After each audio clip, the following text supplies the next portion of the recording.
Alrighty, welcome back, folks, to the after show portion of the Ruby Franke court hearing segment. We are going to continue speaking on the outcome of the hearing today, the custody hearing. Any of the other news or footage that might come out from it, we'll take a look. But we are going to dive deeper just into the overall of what's been going on with the case, and just because of its heavy alleged connections to the Latter-day Saints Church, we do want to dive deeper and be looking more closely into some of the other crimes against children that have been able to go on for decades within this Latter-day Saints Church sphere.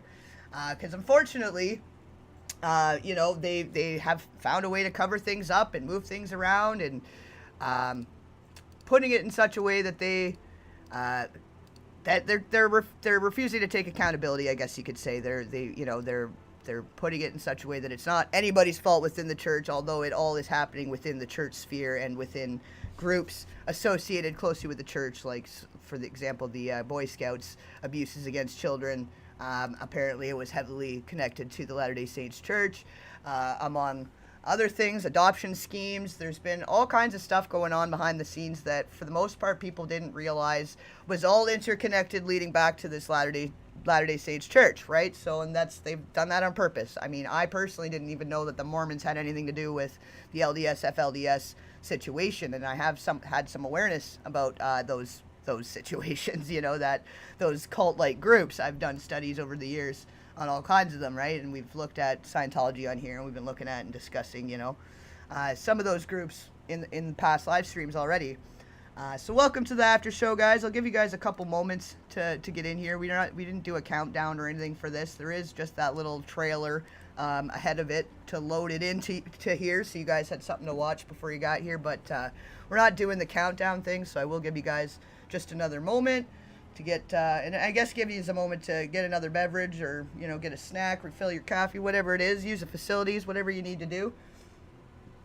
Thank you, Rocky. Welcome back, guys. Welcome back, Karen. Hey, Simone. Hey, Wow. Jamie. Everybody's rolling in here.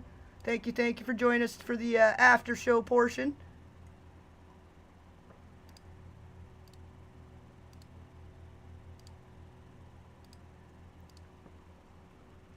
It's going to be stayed until October 17th. The new bail hearing is going to be October 17th, so I'll have that set up, and we'll be covering that live once again.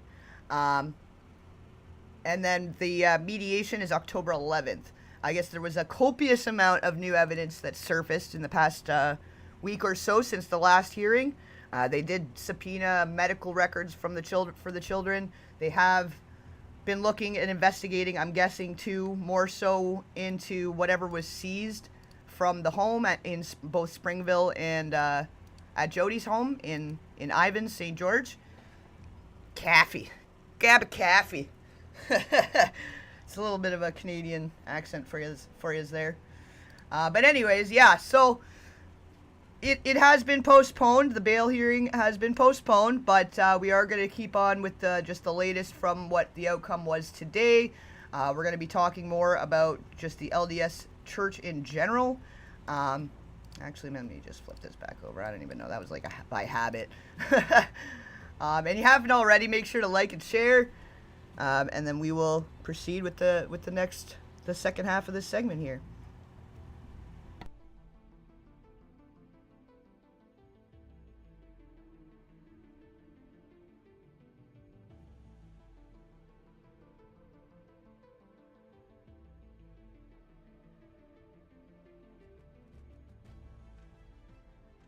Just one sec, guys. I want to make sure I've got that other segment ready to go.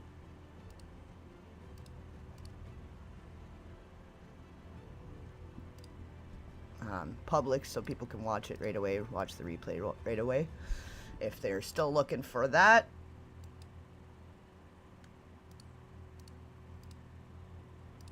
Oh, 1 second. I don't know what it's doing now. Hold on. All right, well, we'll start the presentation here. I think you guys had enough time to get yourselves over and in, and everybody's ready. So here we go. Good evening, everyone. We start with developing news regarding Operation Underground Railroad founder Tim Ballard and the Church of Jesus Christ of Latter-day Saints. In a statement to Fox 13 News and Vice News, the church has denounced Tim Ballard's activities as morally unacceptable. In an online article posted this morning, Vice News reports that Tim Ballard claimed that one of the top leaders of the church, President M. Russell Ballard of the Quorum of 12 Apostles, played a secret and central role in Operation Underground Railroad. Further, Vice News reports witnesses who spoke to federal and local investigators say Tim Ballard claimed OUR and his personal business ventures were backed by Elder Ballard as part of a larger mission to bring Americans to the LDS faith. Today, in a rare statement, the church acknowledged to Fox 13 News that President Ballard and Tim Ballard, no relation, established a friendship a number of years ago, built on a shared interest in looking after God's children. Yeah, I think that's going to be a big part of this too, because it is such a dense, like a Mormon dense community. Like everybody there basically is a part of the LDS church, that it is going to be difficult for them to find not only a judge, but a jury that will be able to be neutral and unbiased in this, right? So definitely we want to keep an eye on it, and we want to, keep applying the pressure, keep our thumb on the jugular, like I keep saying. Welcome, Girl X. Welcome back, Joe Davis. Everybody's making their way over here. Right on. Thank you for joining us for the after show portion. I know a lot of you folks were mostly just here for the hearing, but those sticking it out and staying tuned for my own reporting and coverage of this, I appreciate yous. Especially, all you lurkers. I know a lot of you guys are just listening on the side here while you're puttering around and doing what you got to do for your day, while you're driving, while you're in the kitchen, whatever you're doing. Big shiny love to you guys too. And thank you to everybody in the chat hanging out and being part of the discussion. And if you haven't already, please make sure to like. This is a new stream, new segment. So if you liked the last one, I appreciate you, of course. But if you haven't done that yet for this one, make sure to do so to help support the stream and help spread the awareness on the case and what's been going on. Like, this is a much bigger situation than just the 8 passengers. This whole Latter-day Saints thing has been this whole big issue for a long time that, they've been able to kind of cover it up and slide it under the rug and put it in a Tupperware container under the stairs and and made it so that a lot of people on the outside of the bubble and the outside of these regions don't really know or understand what's going on among this, these groups, these Latter-day Saints church groups and various sects. This is where they are able to kind of try to push aside the responsibility and the accountability is by saying, oh, that's not us, that's the fundamentalist group. Well, the fundamentalist group is the peak of the teachings of the Latter-day Saints church. Like, they are like the most devout and the most dedicated to the original teachings of the Latter-day Saints church, which was heavily based on how do I put this? Basically taking advantage of and exploiting children. And I guess actually before we go too much further, I do want to put a warning in here that this does get very dark very quickly. A lot darker than just the details of the Ruby Franke case on its own. So actually, let me just play this thing out 1 sec.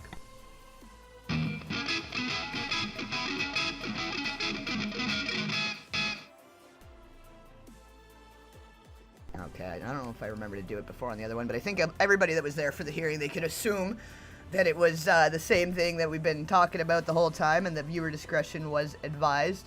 But either way, for this, we are going deeper and darker into the crimes against children within and around, with association allegedly to the Latter-day Saints Church.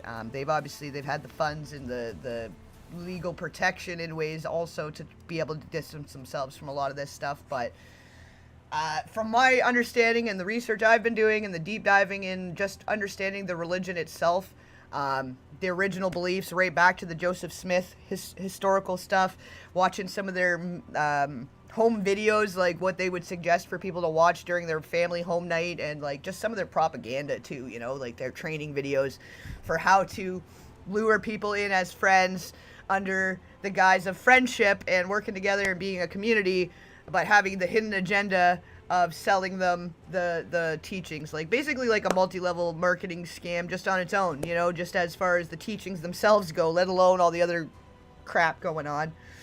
So I definitely want to give you guys that forewarning here. It gets real deep, dark, real fast. And for those of you guys, I guess, that did watch the Sound of Freedom, you guys have a good idea of where this is going, and why the church is trying to denounce the former member or whoever that has come out, the Tim Ballard fellow, who apparently, I guess there's another fellow with the last name Ballard within the church, that they want to make sure there's no relation, and they want to distance themselves from that, and they're denouncing this guy because of what he has come out and said about the church, and they claim that he used the high-ranking members of the church's names to in pursuit of financial gain with his movie, when we all know that the movie was to expose the crimes against children and the human trafficking and things, right? So the way that the church still tries to sidestep and not take responsibility, like right now, like this is from 2 days ago, this reports on this Tim Ballard stuff, like to this day, trying to sidestep and evade any responsibility for crimes going on within the church,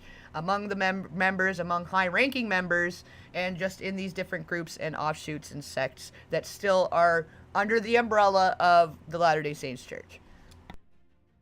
But the church says the relationship is in the past, and President Ballard hasn't had any contact with Tim Ballard for many months now. The church also says, quote, once it became... What does that sound like to you? That sounds a lot like the Ruby Franke's sister's statements. Oh, well, we don't know. We haven't seen her for years. I don't know. I have nothing to do with it. We have no association. Nothing to do with me. Like, that's what the church does. That's what the whole church has been doing the whole time. Like, oh, the Boy Scouts that we were heavily funding and heavily encouraging all of the youth of the Mormon church to go to. Oh, now there's all these abuses against children coming out about the little boys that went to these wilderness camps, and this, oh man, it's just, I can't even.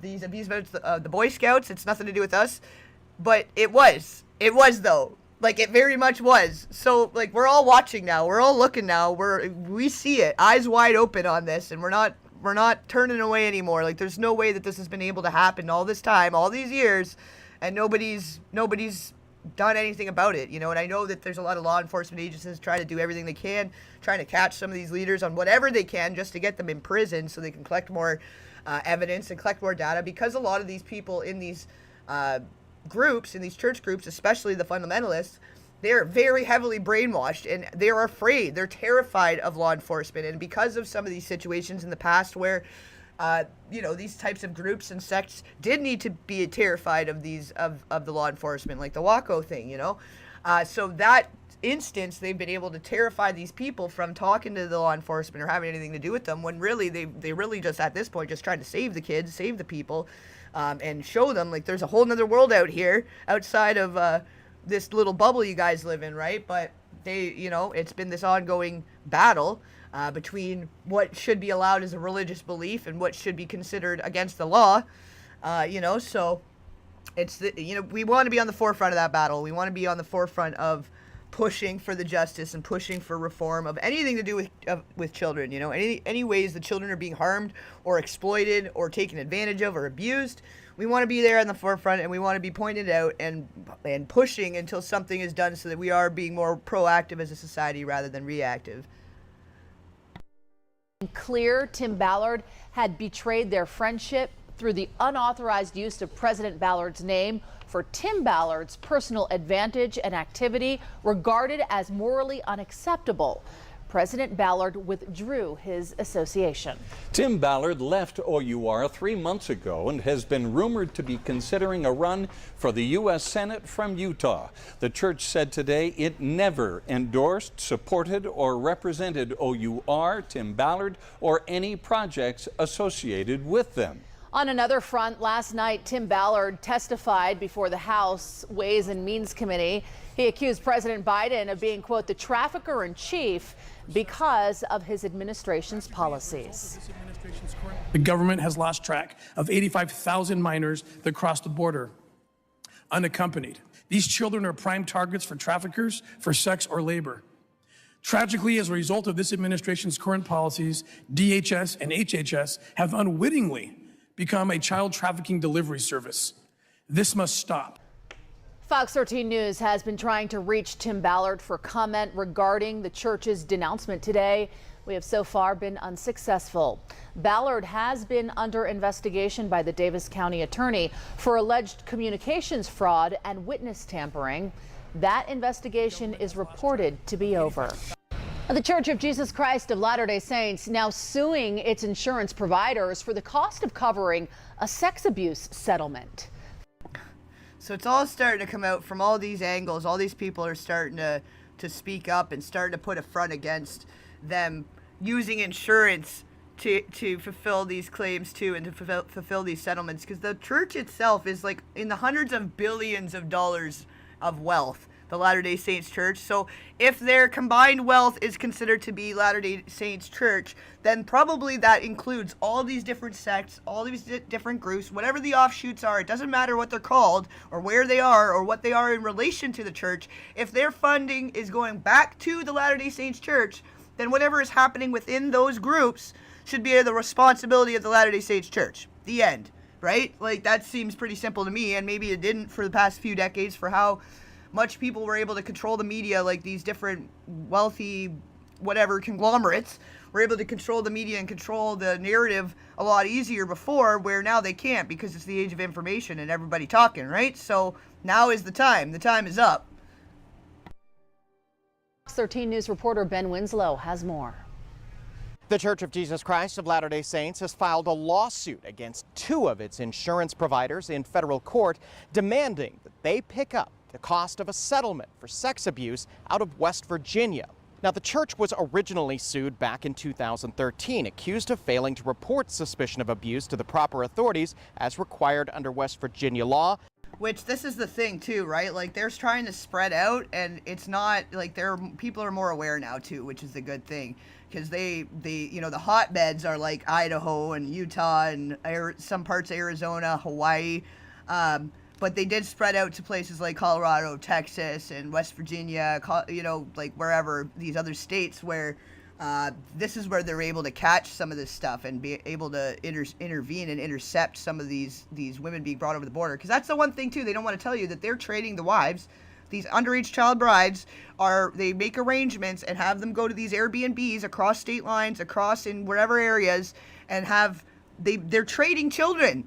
Like, the Latter-day Saints Church is facilitating the trading of children. If everything that's said in all of these different cases, if all of these factual court convicted situations are true, like with Warren Jeffs sitting in jail, Samuel Bateman sitting in jail, trafficking women, like, all of that is a real thing. That's a factual thing. So if that is in fact a factual thing, then this is operating under the umbrella of the Latter-day Saints Church, and they are gaining from it. There is funding being, like, sorry, okay, I'm not going to go off too much. We're only just starting the presentation here, but, like, this is all the stuff we need to be looking at. No matter how much money the church want to spend to keep it quiet and to try to push away the responsibility and the accountability, we got to be here still at the forefront, like I said, keeping our thumb on the jugular here. Failure to train clergy to recognize abuse and guard against harm by warning parents or the children involved and allowing them to come in contact with their abuser. The church settled that lawsuit in 2018. Now it wants its insurers, National Union and ACE, to cover the costs under the terms of its insurance plan. Which, like, are you kidding me?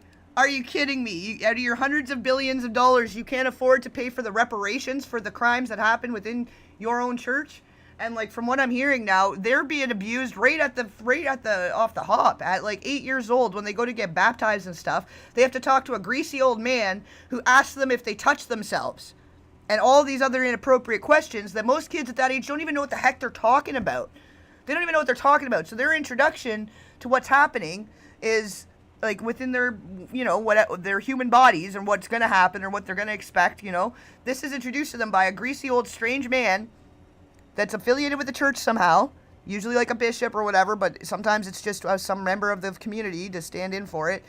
And then they ask them all these inappropriate questions, and so they bring light to it, they bring it to their attention, and then they start punishing them for being aware of it, and then start making it a forbidden thing, and they have these special jammies they're supposed to wear, Jesus jammies, so they don't have a risk of touching themselves the wrong way at night. And these little kids already have this, then they're giving them this complex about anything to do with their natural human bodies right off the hop as little children. That's before any of the other stuff is happening with regards to their weird little rituals and their church stuff and everything else going on.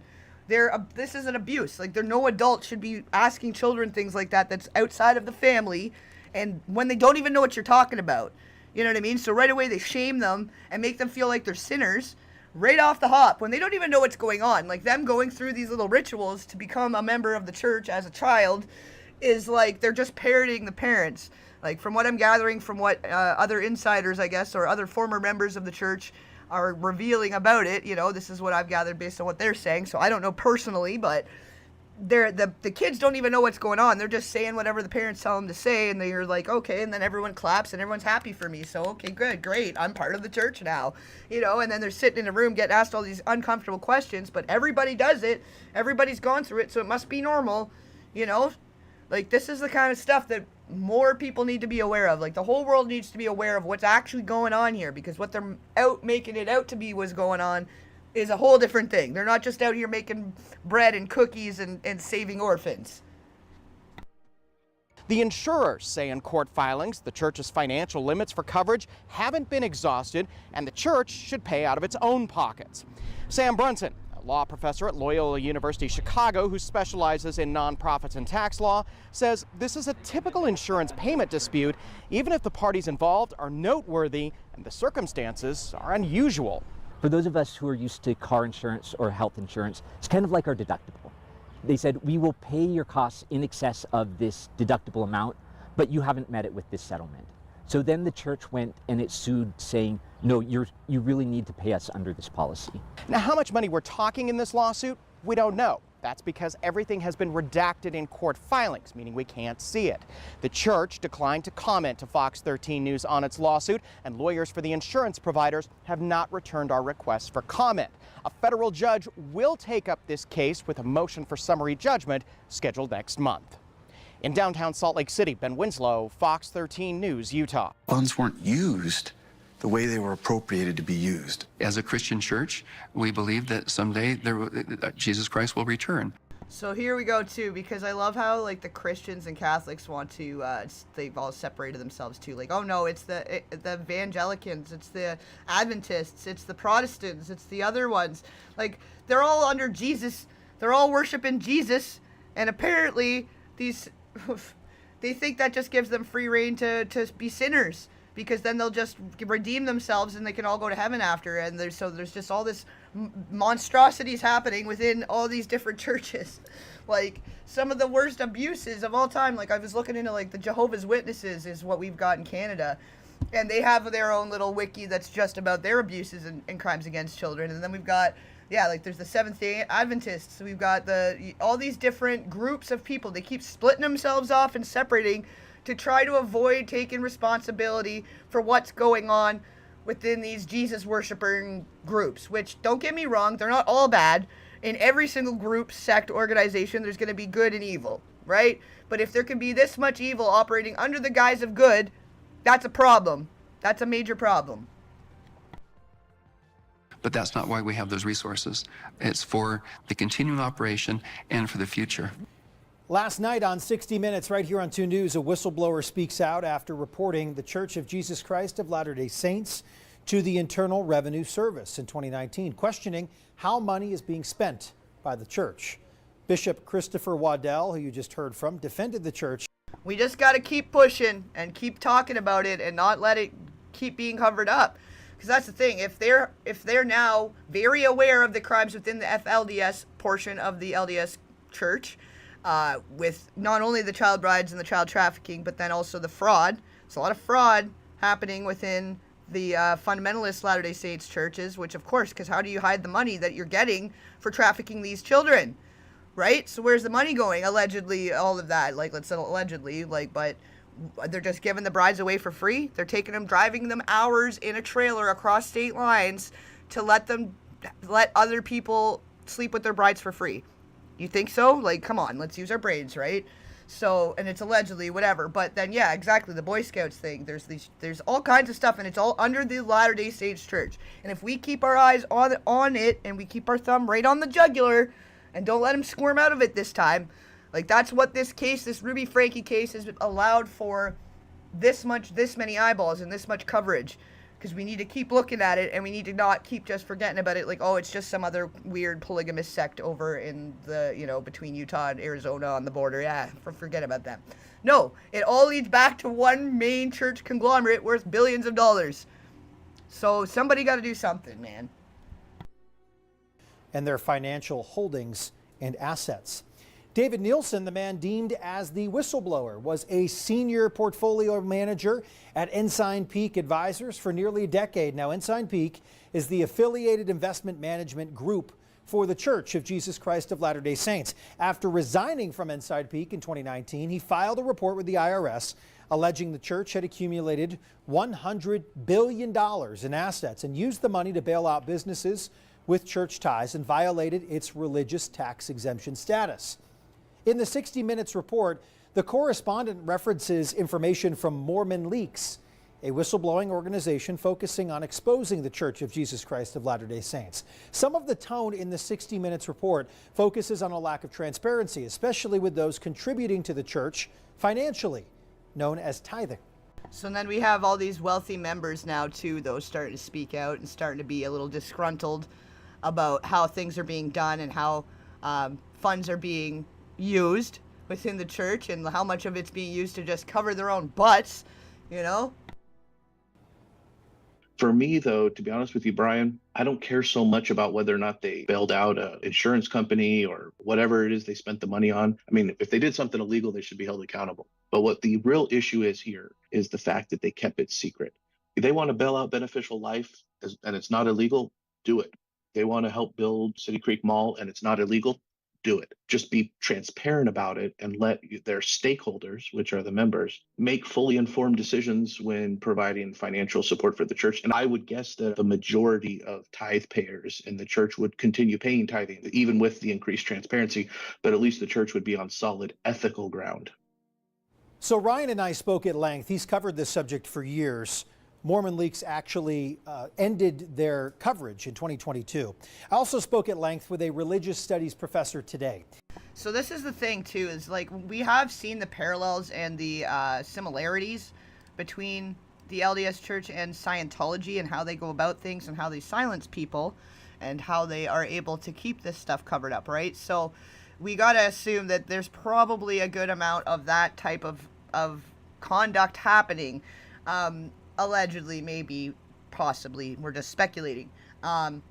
So we have these people that had been trying to be on the forefront of it, like Mormon Leaks and whatever, other little websites that were uploading as much as they could to do with the evidence of crimes within the Latter-day Saints Church, and somehow they've been able to stop them, right? So this is all the more reason, like I said, I keep saying it, keep our thumb on the jugular here and not let them keep squirming away, and not let them scare us into silence either anymore. The more people are speaking up about it, the more eyeballs on it, the less that they're going to keep being able to hide. And like they were just saying in this clip here, that yeah, keep doing what you're doing, but at least let the people that are giving you the money know what you're doing so they can decide whether they want to keep giving you money or not. But a lot of people would quit the church and stop giving the money if everybody knew what the heck was actually going on, but they keep them in these little bubbles within a bubble, and they control the narrative of everything that they know and understand, and then they're programmed in such a way to reject and shun anything that doesn't match what they've been told their whole lives, right? So this is the whole thing, is like there's a lot of brainwashing and mind control being put into this in such a way that it's you won't, like, who do you blame, right? Because they truthfully believe that whatever is being told to them, and whatever they're told to believe by the bishop, whatever they're told to believe within their communities, right? Insightful conversation. She mentioned the issue of sacred, secret, private, confidential. While not a business expert, but an expert in Mormon studies, she wasn't surprised to hear the dollar amount reached or exceeded $100 billion. Choose what you get mad at them for. That because they are so good at business, or because, they should be a religion and not be good at business. It's not about being good at business, or there'd be a lot more billionaires in the world, wouldn't there? There's $1 billion is $1,000 million. Like, that's so much more money than anyone would ever need in lifetimes over. Like, they could save all the children in the world. They could stop hunger. They could save the entire world. If all these little missions that they claim to be going on is about helping and saving the world, why don't they spend a little money? and build new houses for people in these war-torn areas and do more things instead of just showing up and trying to recruit them and bring them back over to, to join their group, I guess, whatever it is, or whatever other personal agendas they have, where the one church member was bringing women over and had the baby mill and the adoption scheme, right? So, like, where's the money? What's the money coming from, too? Is, like, from all these different groups and sects, are they all being assessed and to find if whether or not it's coming out of selling children? Because they're not driving them for hours over the border to take them to have relations with other people for free. Let's be freaking real. We're all adults here. Like, come on. Oh, yeah, we're going to go on an 8-hour trip just so that I can share my wives with these random strangers. Like, come on. Let's fucking be, like, the time is up. The jig is up. We're not believing the nonsense anymore. Right? What do you think this does moving forward for them? Does it do anything? No. The question is, do the Latter-day Saints meet their moral obligation as well as their citizenship obligation in the way they handle their money? I think that as someone who used to work for the federal government as an attorney, you can tell by the IRS, not just reticence, because absolutely, religion is a problem area for the IRS on how to regulate that across the board for all the different kinds of religions that are in America. They're acting philanthropically and so the IRS has a tough job on that. They're acting philanthropically, but then they have hundreds of billions of dollars they're sitting on. Like, and are refusing to pay the reparations to children and people that are abused or exploited from members of the church, within their church clergy. And they don't want to pay for it. They don't want to pay for nothing. But we're going to praise them for good business. Okay, sounds good. The IRS has expressed no interest in this case, tells you something. And secondly, that the SEC essentially took no action that was satisfying at all to the person who filed this complaint. I suppose you could say the SEC doesn't know its job, but I tend to think it knows enough of its job. Well, and as well, though, if they do have as many similarities, like we've seen all these similarities with the Scientology, right? And if they are just as similar as Scientology as it seems, then chances are they've strong-armed the IRS people as well, or they're also Mormons, you know what I mean? Like, you got to think all these people in these different regions, like how little separation there is between church and state, right? To rise the level of the kind of complaint that was made here about this amount of money and its action in the market, again, that's the question here. The SEC isn't concerned about how they're investing their money necessarily. They're just trying to make sure they're not moving the market with how they're investing their money. And they essentially said the way you've organized how you're spending this money is the problem. That the brain behind all this money is hiding behind all these subsidiary countries. So you need to look at how you're organizing this. And that is a violation, but it's a parking ticket.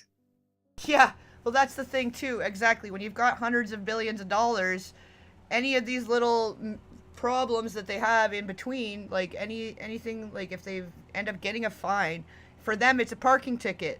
But that just means that it's just a cost of doing business, and they're able to go about all of their criminal activity. Right? So why are we not looking closer at this as a society? Like, how has it taken this long? Like, what have people been doing?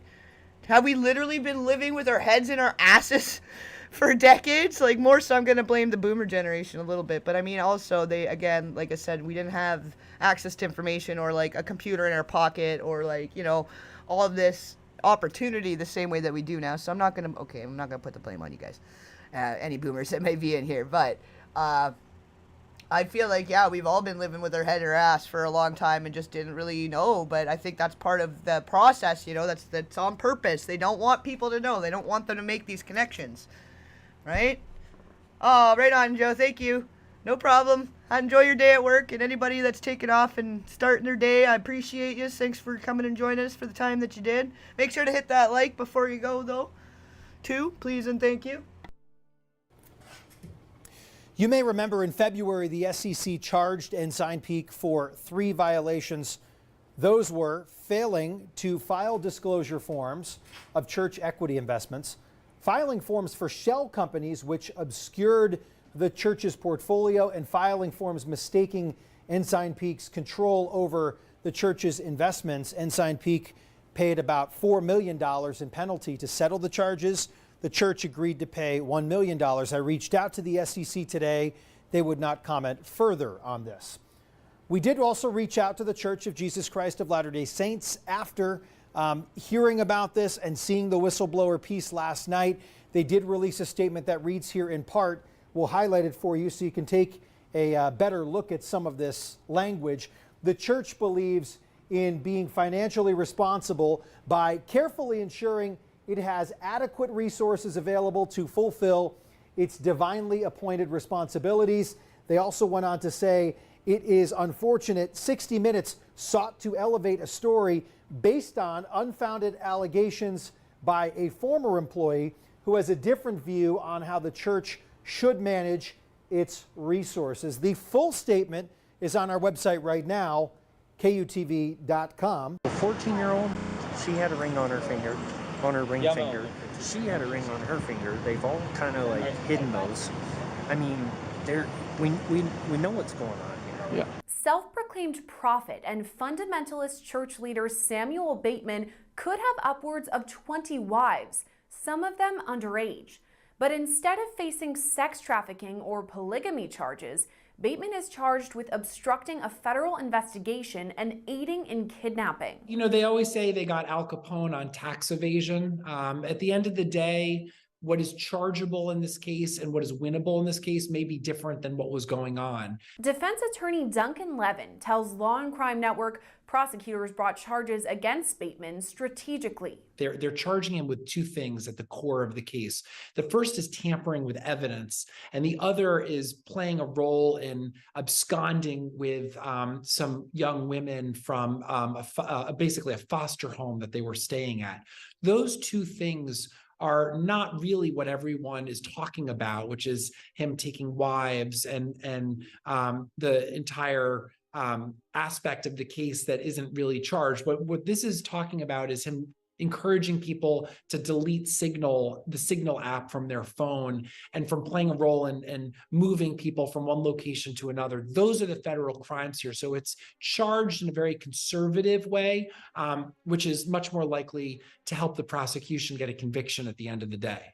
Bateman was arrested on August 28th in Flagstaff, Arizona. He was pulled over after authorities received multiple calls from people concerned about his trailer.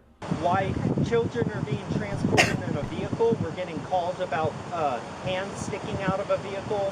Yeah, so this is all like new news. This is within like the past year. This was just August of last year.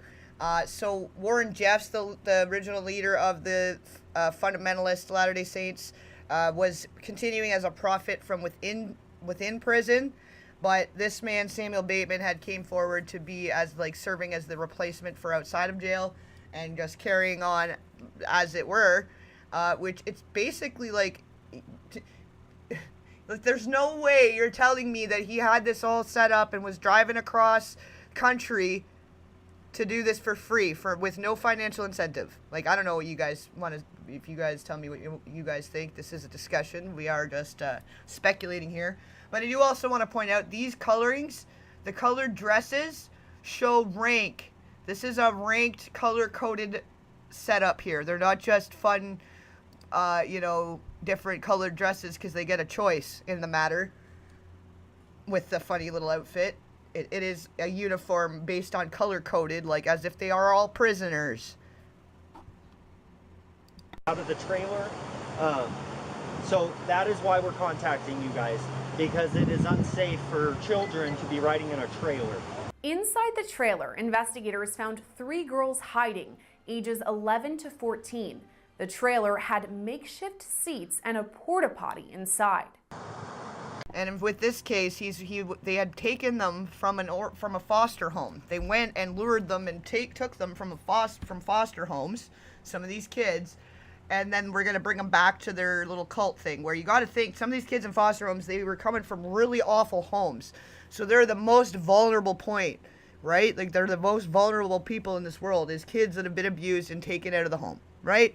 So then they get these little churchy people showing up, the wives, the older wives, the adult wives show up and like, oh, we'll save you. Like, Jesus saves, he loves you, and all this churchy bullshit to get him in the back of the trailer.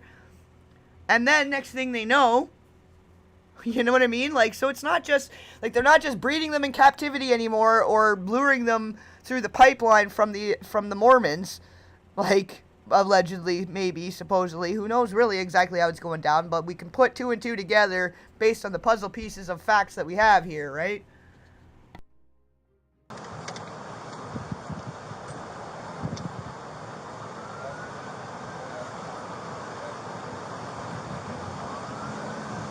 Where are the hands? Let's see the hands. Let's get down. No, you're right. The funding would be coming from the FLDS back to the LDS church. That's how that works. The tithings come from the members of the church, collected by the different groups and sects of the church. So if the FLDS church, I'm saying if, and because we're only speculating here, if the fundamentalists of the Latter-day Saints church are trafficking children for financial gain, and any of that money is making its way back to the Latter-day Saints church, then something's going to have to happen here. Some bigger investigation's going to have to go down, and some reparations are going to need to be paid out of the pocket of the Latter-day Saints church. Because apparently they don't even want to do that. They do crimes within the church, and they can't even pay for their own crimes. They're trying to sue an insurance company to pay for their crimes, which is disgusting.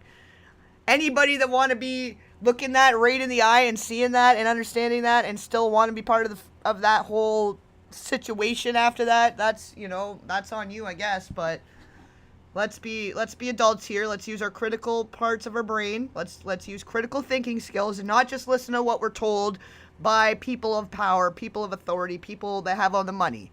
Because just because they got all the money doesn't make them good people. We're learning that now, right, guys? We all see that now. Like, shit, it's taken us this long to get here. Most of us, we got a ton of us outside being the outcasts and the black sheep that could see it all along, that got pushed away or drugged or sent away or dropped off at some facility or, pushed into the corner, put in a Tupperware container and hidden under the stairs because they were starting to ask questions and they didn't want to conform to the bullshit. That's what we're here for. Door open. There's hands sticking out of the top of the trailer.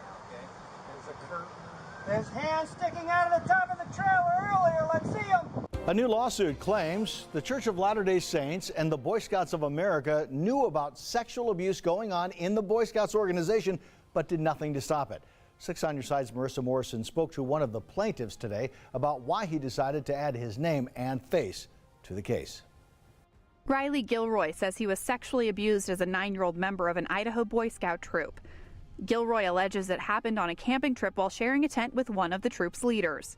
And when I found out the fact that they knew about Jim Schmidt in particular prior to him hurting me, and they'd been covering it up the whole time. When I found out about that, I was like, oh, heck no. Gilroy is 44 now, but says the abuse he endured as a scout has had lasting effects. Everything. And that's the thing, too, right? And we've talked about this before in past streams and in other videos and stuff, but for those of you just joining us, this stuff takes decades to even unpack for the person that's been victimized. It's not till your late 20s, early 30s that you really have that fully developed adult mind that can look back on all the data filed away that from your childhood and really start putting two and two together at how bad things were or how much messed up something was. And in some cases, in extreme cases of trauma and prolonged neglect and abuse, people will have dissociative fugues, like an amnesia of those moments. Like the brain just erases and deletes the parts that are the most traumatic to help protect the person so that they can go on and have mostly normal lives. Like, you got to think, we as humans were created so that and then put on this whatever planet, however it happened, who cares. But at one point we had to outrun lions and chase down animals to feed ourselves, and like the trauma we'd be facing. You watch your family eaten by a lion and you're the only one to escape, or different things like that, or you watch your kids get swept away in a torrential storm or whatever. These things before we were civilized, before we even knew how to make fire and stuff, you know what I mean? things would have happened that our brains would have had to be able to you know, work through that and process that so that you could continue to survive and propel us forward as a civilization, you know, and how we became able to become a civilized society was by learning from those traumas. Like, okay, lions bite, let's avoid that. Okay, those berries make us shit ourselves for weeks straight, let's not eat those.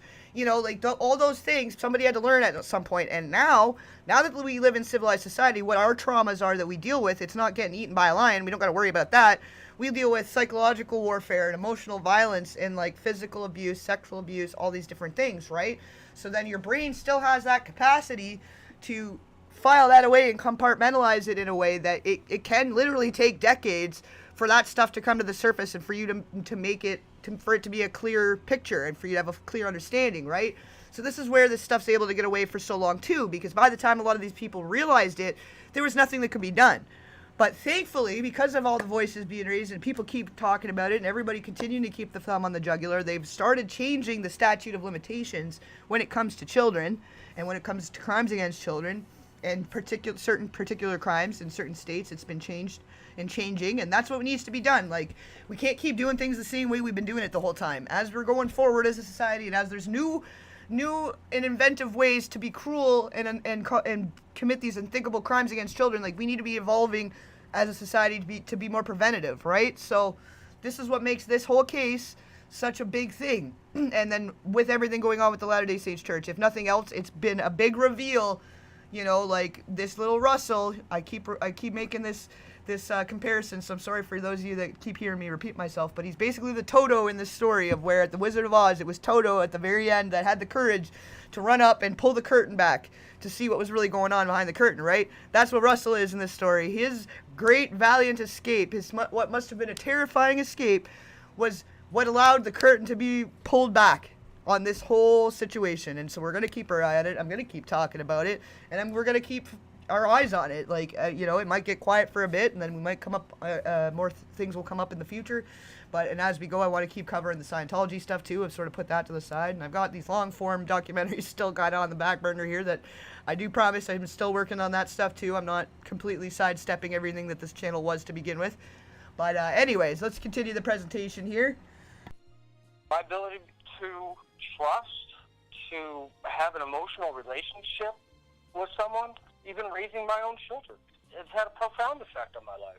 The attorneys for the 5 plaintiffs, all from Idaho, are accusing the LDS Church and the Boy Scouts of America of fraud for hiding the abuse from Scouts and their families. In this situation, where most of the troops were Mormon-sponsored, they knew as well as the Boy Scouts that they had a problem with pedophiles who were Scout leaders. Jason says records of known child abuse were kept by the organizations. And for the Boy Scouts of America in particular, that organization has known for decades, for almost 100 years, that they had a problem with pedophile Scout leaders because they kept files on them.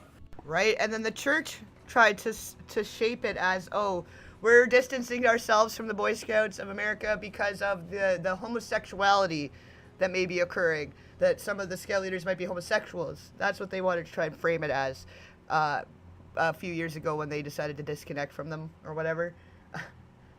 To my understanding anyways, is what was presented, and that's how it was formulated to their members and whatever, right? But we know what's going on. We're watching, and you guys have known for decades. Everything gets reported back to the bishops. Like I was saying earlier, pardon me guys. Everything gets reported back. Any problems people are having in their homes or within the community or any of this kind of abuse and stuff is supposed to be all reported back to bishops and dealt with by bishops. I actually have a video that was sent to all the bishops at one point, I guess back in 1999, that was how to handle reports of abuse. So if it was such a profound thing and such a common thing that they needed to make a training video to send all these guys of how they should be handling these cases, and then nothing was done anyway, nothing changed anyway, of course, but like there are videos of it, of them being like, hey, this is becoming a problem, guys, we got to do something about this, and here's what we should do. Here's a suggestion from some guy that's 95 years old that has no freaking clue what's going on in the world today, that we're going to listen to him. Let's do that. Gilroy says it wasn't easy coming out as a victim of abuse, but he hopes his doing so will inspire other victims to come forward. I hope to right a wrong. I'm hoping that the Boy Scouts of America and the LDS Church will be held accountable for failing to keep kids safe. Hey, Siobhan. Welcome, welcome. You made it. Welcome, new folks joining us, and thank you for those of you still sticking it out all the way through to the other side. Marissa Morrison, 6 on your side. The Boy Scouts of America responded to our request for comment on this case by saying, quote, "The behavior included in these allegations is abhorrent and runs counter to everything for which the Boy Scouts of America stands. Nothing is more important than the safety of our youth members. The BSA is outraged. There have been times when Scouts were abused, and we sincerely apologize to victims and their families." You can read the full responses to the allegations on our website, 6onyourside.com. A group of girls belonging to an offshoot of the fundamentalist LDS Church who vanished from Child Protective Service custody in Arizona have been found in Washington state. Now, charging documents are providing some new information about what was happening within their group. So this is the thing too, right? Like, okay, there's crimes against little boys, crimes against little girls, and it's been happening for decades, and the Latter-day Saints Church is not as yet to be held accountable. So this is the prime directive now at this point. Yeah, and the Boy Scout stuff is nuts, but I mean, this footage, the little presentation I put together here for you guys it kind of shifts back and forth between the crimes against the girls, crimes against the boys, and again, I should probably warn you folks that this does contain extremely upsetting and disturbing subject matter with regards to child exploitation and abuse. And actually, I think maybe if you guys are cool with it, we'll maybe take a quick little break here, a couple minutes. I didn't really stop between the stream and then coming back, and I actually could use a refill to my coffee and to use the facilities myself. So if you guys want to take the opportunity to do so as well, and then we will continue this deep, dark dive into the Latter-day Saints Church.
back.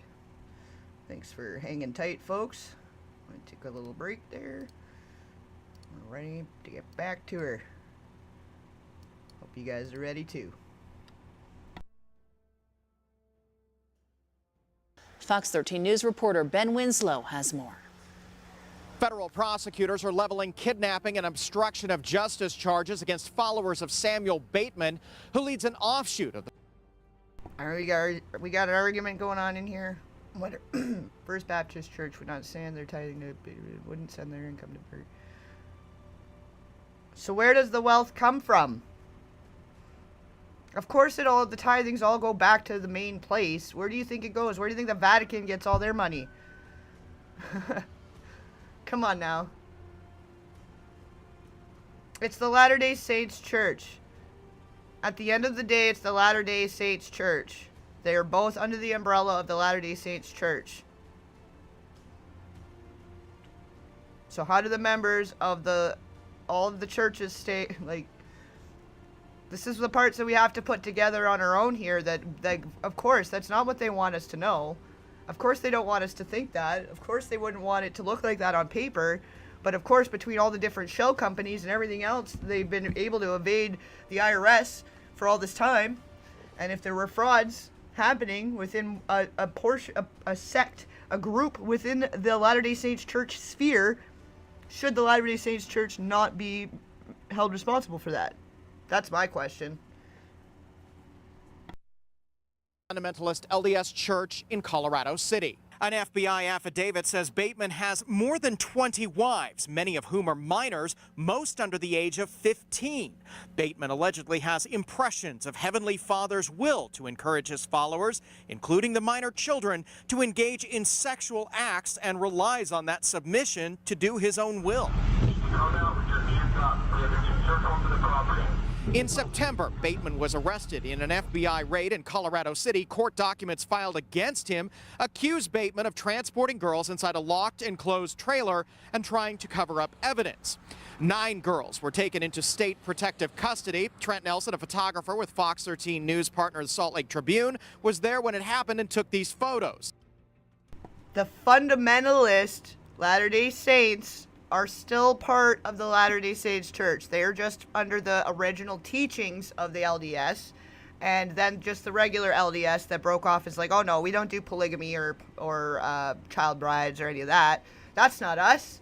That's them. That's not us. It has nothing to do with us. We're all part of the same church, but that's not our responsibility. That's somebody else's problem. And that's the way they've been doing it for decades, and that's the problem. In-court documents, recorded conversations that were provided to federal authorities disclosed sexual abuse in interviews with authorities, but federal agents wrote, it is believed that some of the older girls were influencing the younger girls not to talk about Bateman. Therefore, the girls refused to participate in the forensic interviews, except one who told the interviewer, I can't talk to you. 8 of So they're controlled, they're controlling them by fear and brainwashing and just other mind control tactics here, right? And this is an offshoot of the LDS Church. So who is in charge of the offshoots of the LDS Church when all of the leaders have become imprisoned and are committing crimes against children across the nation? Who takes responsibility for that? And then how is the Mormon Church worth billions of dollars, hundreds of billions of dollars, bigger than Google, bigger than Microsoft?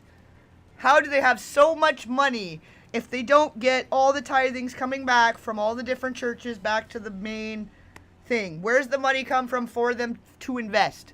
Let's take a look. Let's use our brains. I don't know. You guys tell me. Maybe I am wrong. Maybe I have no clue, and that's what we're here for. That's why we're having it as an open discussion.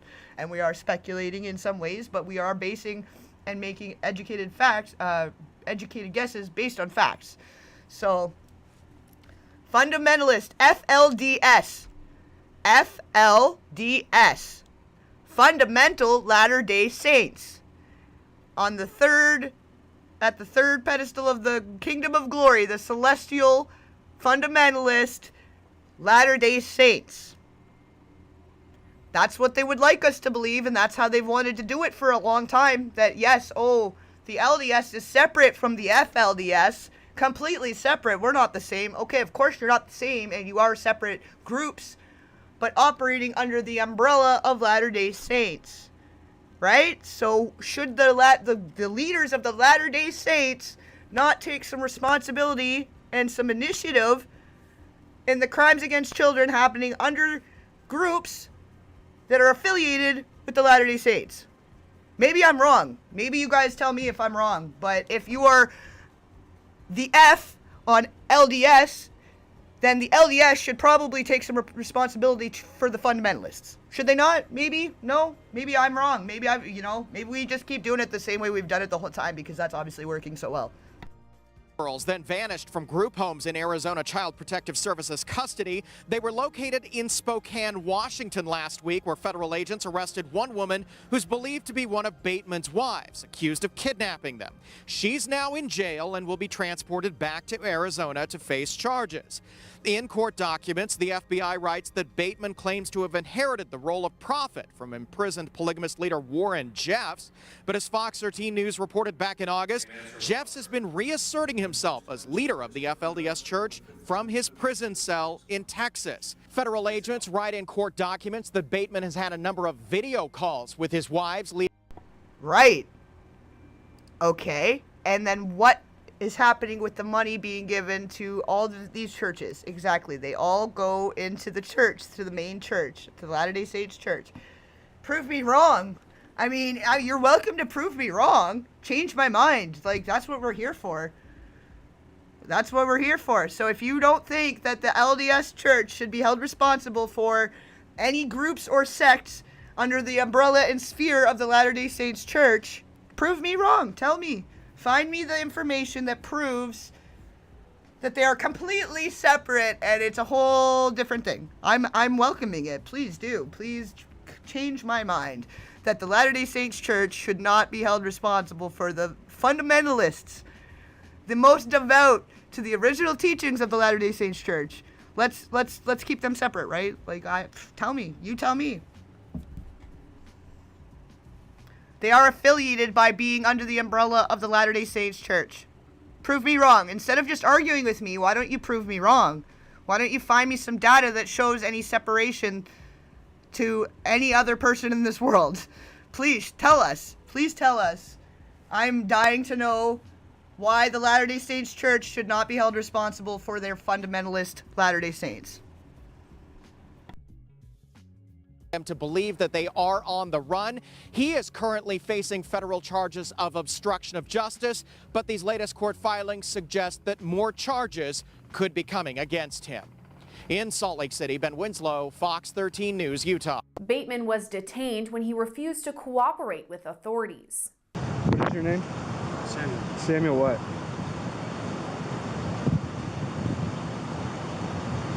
Do I have to tell you my name? I'm asking for your name. Yeah, I don't have to tell you, right? Sir. Yes, sir. What is your name? Oh, I'm hearing crickets now. All of those people that were defending the connection between the Latter-day Saints Church and the fundamentalists aren't saying anything now. That's weird.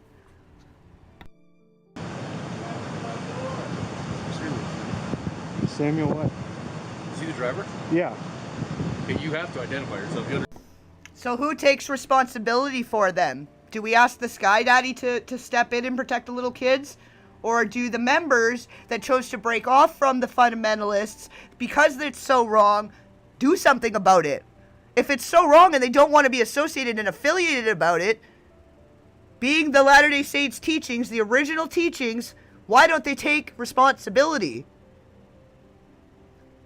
So it's all the same group. You're telling me it was all the same group originally, and one part of the group didn't agree with the other part of the group, so they broke off, but nobody wants to take responsibility for that other group. Who's responsible except for the people that are part of the main group? Like, this is the same thing that's going on with Ruby and the sisters. The sisters are like, oh, I had nothing to do with it. It wasn't my responsibility. It's not our fault the kids ended up tied up in the basement because we shunned them and just decided to turn our eyes the other way and look the other way and not do anything about it. When we saw everything going to shit the past 3 years, we did nothing. We did what we were able to legally, but nothing that was going to make us look bad. Yeah, so what's the Latter-day Saints Church doing to take responsibility for the members that they have decided to break off from that are studying and following the original teachings of the Latter-day Saints. Just because you put a lipstick and a wig on a pig doesn't mean it's not a pig. I don't know. I'm just wondering. Yeah, Samuel Bateman. Samuel Bateman. I don't understand, but they're trying to. Samuel, I just got here. Explain to me what's going on. Calm down first. I am calm. You're being videoed. Yeah, you're being videoed as well. Okay. He was later arrested and eventually charged on the state and federal levels. Hey, Samuel. So you're under arrest for endangering, okay? You're going to go through the Coconino County Jail right down the street here in Flagstaff. I'll just tell you right now, I'm not going to say anything. Okay. Go ahead, have a seat. Federal court documents say Bateman is a leader in the fundamentalist Church of Jesus Christ of the Latter-day Saints. Same as one could show proof that there are affiliations, and I seem to have like 2 hours of footage of showing how the Latter-day Saints are affiliated with all of these different groups committing crimes against children. They all have the Latter-day Saints stamp of approval, but as soon as there's crimes against children, then suddenly they're not affiliated. Suddenly they're not associated. We denounce them. They're not with us. Okay, so who takes responsibility for it? Should the main group not be the ones taking responsibility for the crimes against children operating within these offshoot groups, these denounced and disassociated groups? Like, okay, let's just pretend they don't exist and nobody has to take responsibility. Or FLDS. The church, known for practicing polygamy, is an offshoot of the modern Latter-day Saints Church. Authorities say Oh, what? What did they say? The LDS are an offshoot of the modern LDS Church? So probably the LDS Church should take some responsibility? Strange. Strange that people would make that affiliation. I wonder why. punished FLDS followers who did not treat him as a prophet. At this point, he's detained right now. I don't know. Okay, I understand that, but... And that's what's allowed all of these crimes against children to keep going on. Oh, the Boy Scouts are responsible for themselves, even though they've got the Latter-day Saints stamp on it. Oh, this high-ranking church member that's allegedly running these adoption schemes and selling kids to Mormons, to LDS church members. Oh, that's nothing to do with the LDS. That's not us. We're not responsible for that. They're responsible for themselves. That has nothing to do with the church. But it's operating under the church, under the support of the church, under this existence of the church. You've got people selling babies to people in the church. So should the church not be responsible? We got the LDS stamp on Boy Scouts, but just because the Boy Scouts is a separate thing, the Latter-day Saints shouldn't be responsible? The FLDS, the fundamentalists, are sex trafficking children in and out of your towns. Wouldn't you want to take responsibility for that and look into that and protect the children within your communities? I don't know. Maybe I'm wrong. Maybe I'm silly and I'm looking at everything wrong. Maybe I'm wrong. Maybe you guys could help fill me in why a group that used to be part of another group and is committing crimes against children, why that bigger part of that group would not want to be responsible and do something about it. Why wouldn't they want to be responsible is my question, I guess, at this point. Why wouldn't they want to do something about it? With all this money and wealth and all these cookie-cutter little perfect houses and everything, wouldn't they want to make sure that there weren't parts of their church group that have the Latter-day Saints stamp on it, that they wouldn't want crimes against children being associated with them? Instead of just disassociating from the group, maybe they do something about it and take responsibility. How about that? Can we try that maybe for a change? Or do we just keep doing it the exact same way we always been doing it? Like he said, once we do our investigation, we can figure this out. But body camera footage shows authorities speaking with some of Bateman's self-proclaimed wives, explaining why they were stopped. Like I said, nothing to do with your beliefs, your religion, anything of that nature. It all has to do with the suspicious nature of what was going on, and then when we do open doors and kids start popping out of trailers, we're like, okay, what do we have going on here? And the Latter-day Saints Church should be held responsible if they had any hand in it.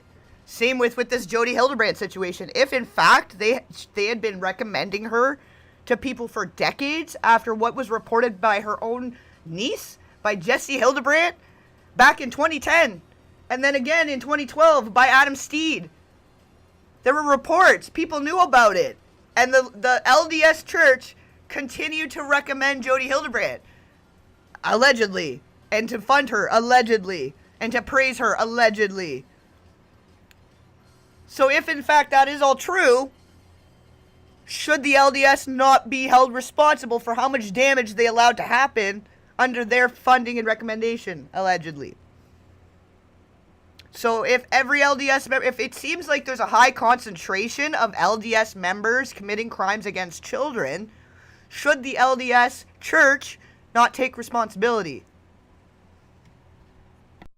It may be common practice where you guys are from. That's not common practice in Flagstaff. Later, the women are told Bateman is being arrested. Are you Naomi? Yes. Okay. He's giving you permission to take the vehicle. Okay. Do you have a... Comfortable with that? Yes, but... Isn't he coming? Right, they're just letting everyone else deal with it. They're going to let the rest of society deal with their original members, their original fundamental teachings that they still subscribe to parts of, because it's all part of the same original teachings. It's the Latter-day Saints Church. Why would they not take responsibility? They have billions of dollars. You telling me they can't have a specialized task force running through all these places paid for by the LDS Church? We got the LDS Church can pay out for covering their ass and to sue the insurance companies that don't want to pay for their reparations of their abuse they're allowing to happen within the church. They're literally, the LDS Church is literally suing insurance companies for not providing funds to pay for settlements for sex crimes against children that happened under the umbrella and the sphere of the LDS Church. So why don't we start where the infection starts and dig it all the way out to where it ends? From within their own religion. It's their own Latter-day Saint sphere. So should they not be responsible for their people? Why are they leaving it to be these law enforcement to try to work around and juggle it around to try to figure out how to seek justice for these kids? Do you not think that the Latter-day Saints would want to take the justice into their own hands and to ensure that? Or are they just going to hide it under the rug and pretend it doesn't exist and just pretend they're separate from it and that it's nothing to do with them so they don't have to take responsibility? The Latter-day Saints, fundamental Latter-day Saints, regular Latter-day Saints. Fundamentalist Latter-day Saints are raping children. The regular Latter-day Saints apparently are not. So should they not be held responsible and do something about it?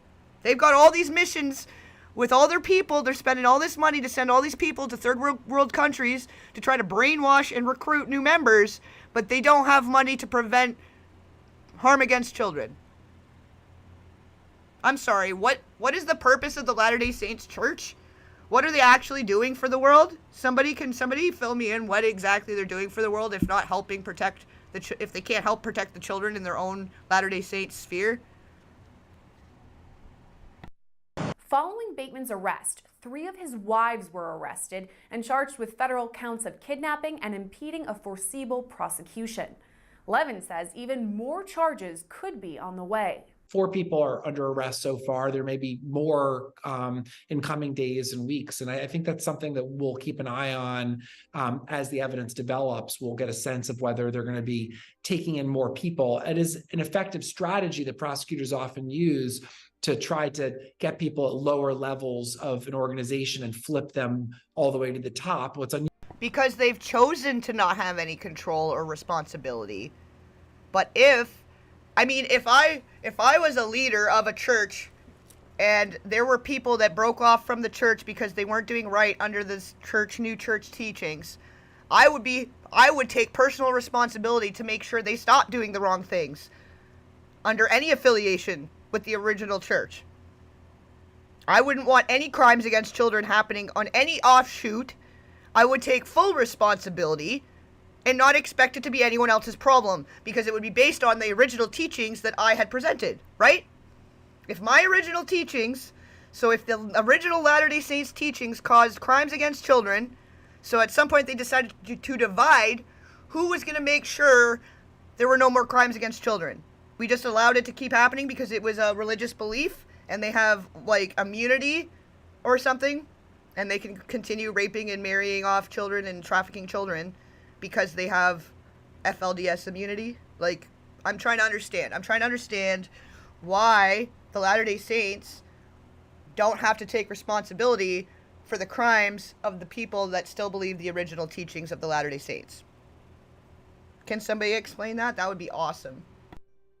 About this case is that they've started right at the top. And so it may be that they've brought all the charges they are going to bring, and they'll work on these 3 other women defendants to try to get more. I know, if only they put as much effort into protecting children as they do covering their asses for crimes against children. Imagine the wonder they could do for the world. Evidence against the alleged leader. Levin says prosecutors are limited with what charges they can bring based on what evidence they've collected. Yeah, I mean, this is where the limits of the government's power comes into play. They're doing what they can to stop behavior that they feel is insidious, and the way they're doing it is by using the laws as a tool. The laws are only as good as the laws are, and their powers are only as good as the laws are. And so the way they've gone about doing this is very methodical. The intimate relationships between Bateman and his so-called followers also poses a problem for prosecutors as they work to get more information from witnesses. This is just a very difficult case for the prosecution to make because of the tight-knit nature of the community, and one that they're taking on by doing a very methodical case. So you're still just more focused on not being affiliated with them rather than them being held responsible. So what does it matter if there is a Latter-day Saints and a fundamental Latter-day Saints? Like, that means nothing. There are crimes being committed under the umbrella of the Latter-day Saints sphere. So the Latter-day Saints should take more responsibility. Right? Follow me, guys. I don't know. Maybe I'm wrong. Maybe I'm the odd one out here. You tell me if I'm wrong. That the focus should be on the protection of the children, not who did what, or what is what, or how is what. I don't give a shit what the whole structure and system is over in Wonderbrand land.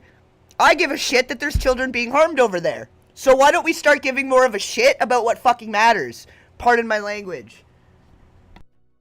Focuses on what they can prove without any witness testimony. These are the toughest kinds of cases to make, where you have witnesses who don't want to talk. And so that's why the government has charged it in a way that doesn't really require any witness testimony at all. The deleting of the Signal app is actually a forensic computer case. It's a very similar kind of prosecution technique to a white collar case. It doesn't require victims. It doesn't require witnesses. They'll be able to take some of the testimony that's already out there. Because of that, like, it's sad that law enforcement has to do literal acrobatics to be able to catch these people on crimes against children because of all of the red tape put in place between religion and their like religious beliefs and what should be allowed under a religion and what's an actual freaking crime.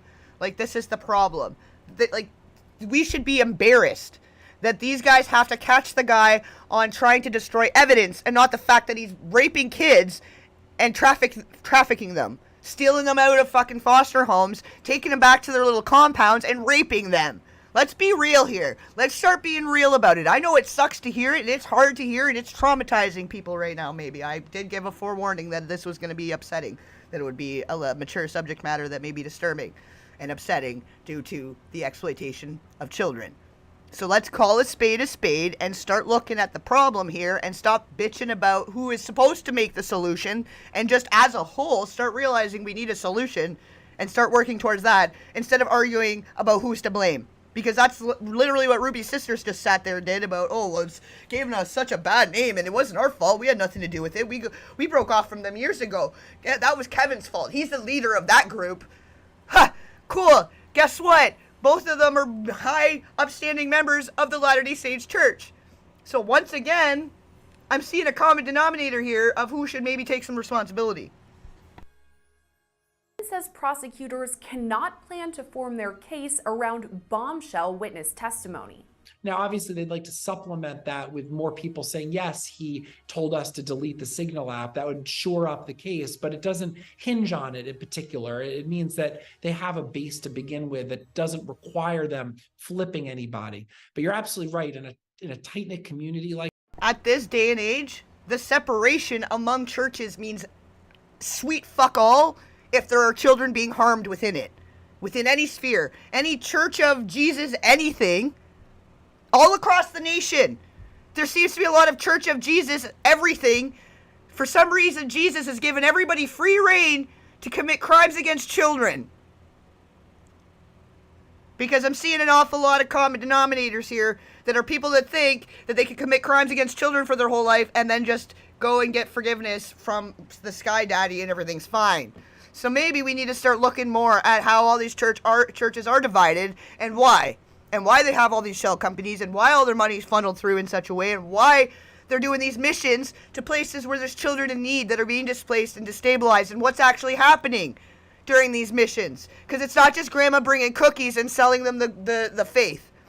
There's so much more going on there, and if you don't see it, you got the blinders on, and I can't do anything for you. That's all I can do is keep speaking it and telling it like I see it, based on documented fact and evidence, and convictions, and arrests, and historical evidence across the board. Like pretty much every little offshoot church group, you could search it up right now, and they've got their own Wikipedia full of all the crimes against children. So do you want to keep defending the existence of said churches and how they're divided and what they're called and who's what and what's what and what ugly old white man is responsible? Who cares at this point? Like that's how we've been doing it. That's how we've been doing it. Are we ready to do it differently now? Are we ready to try something different?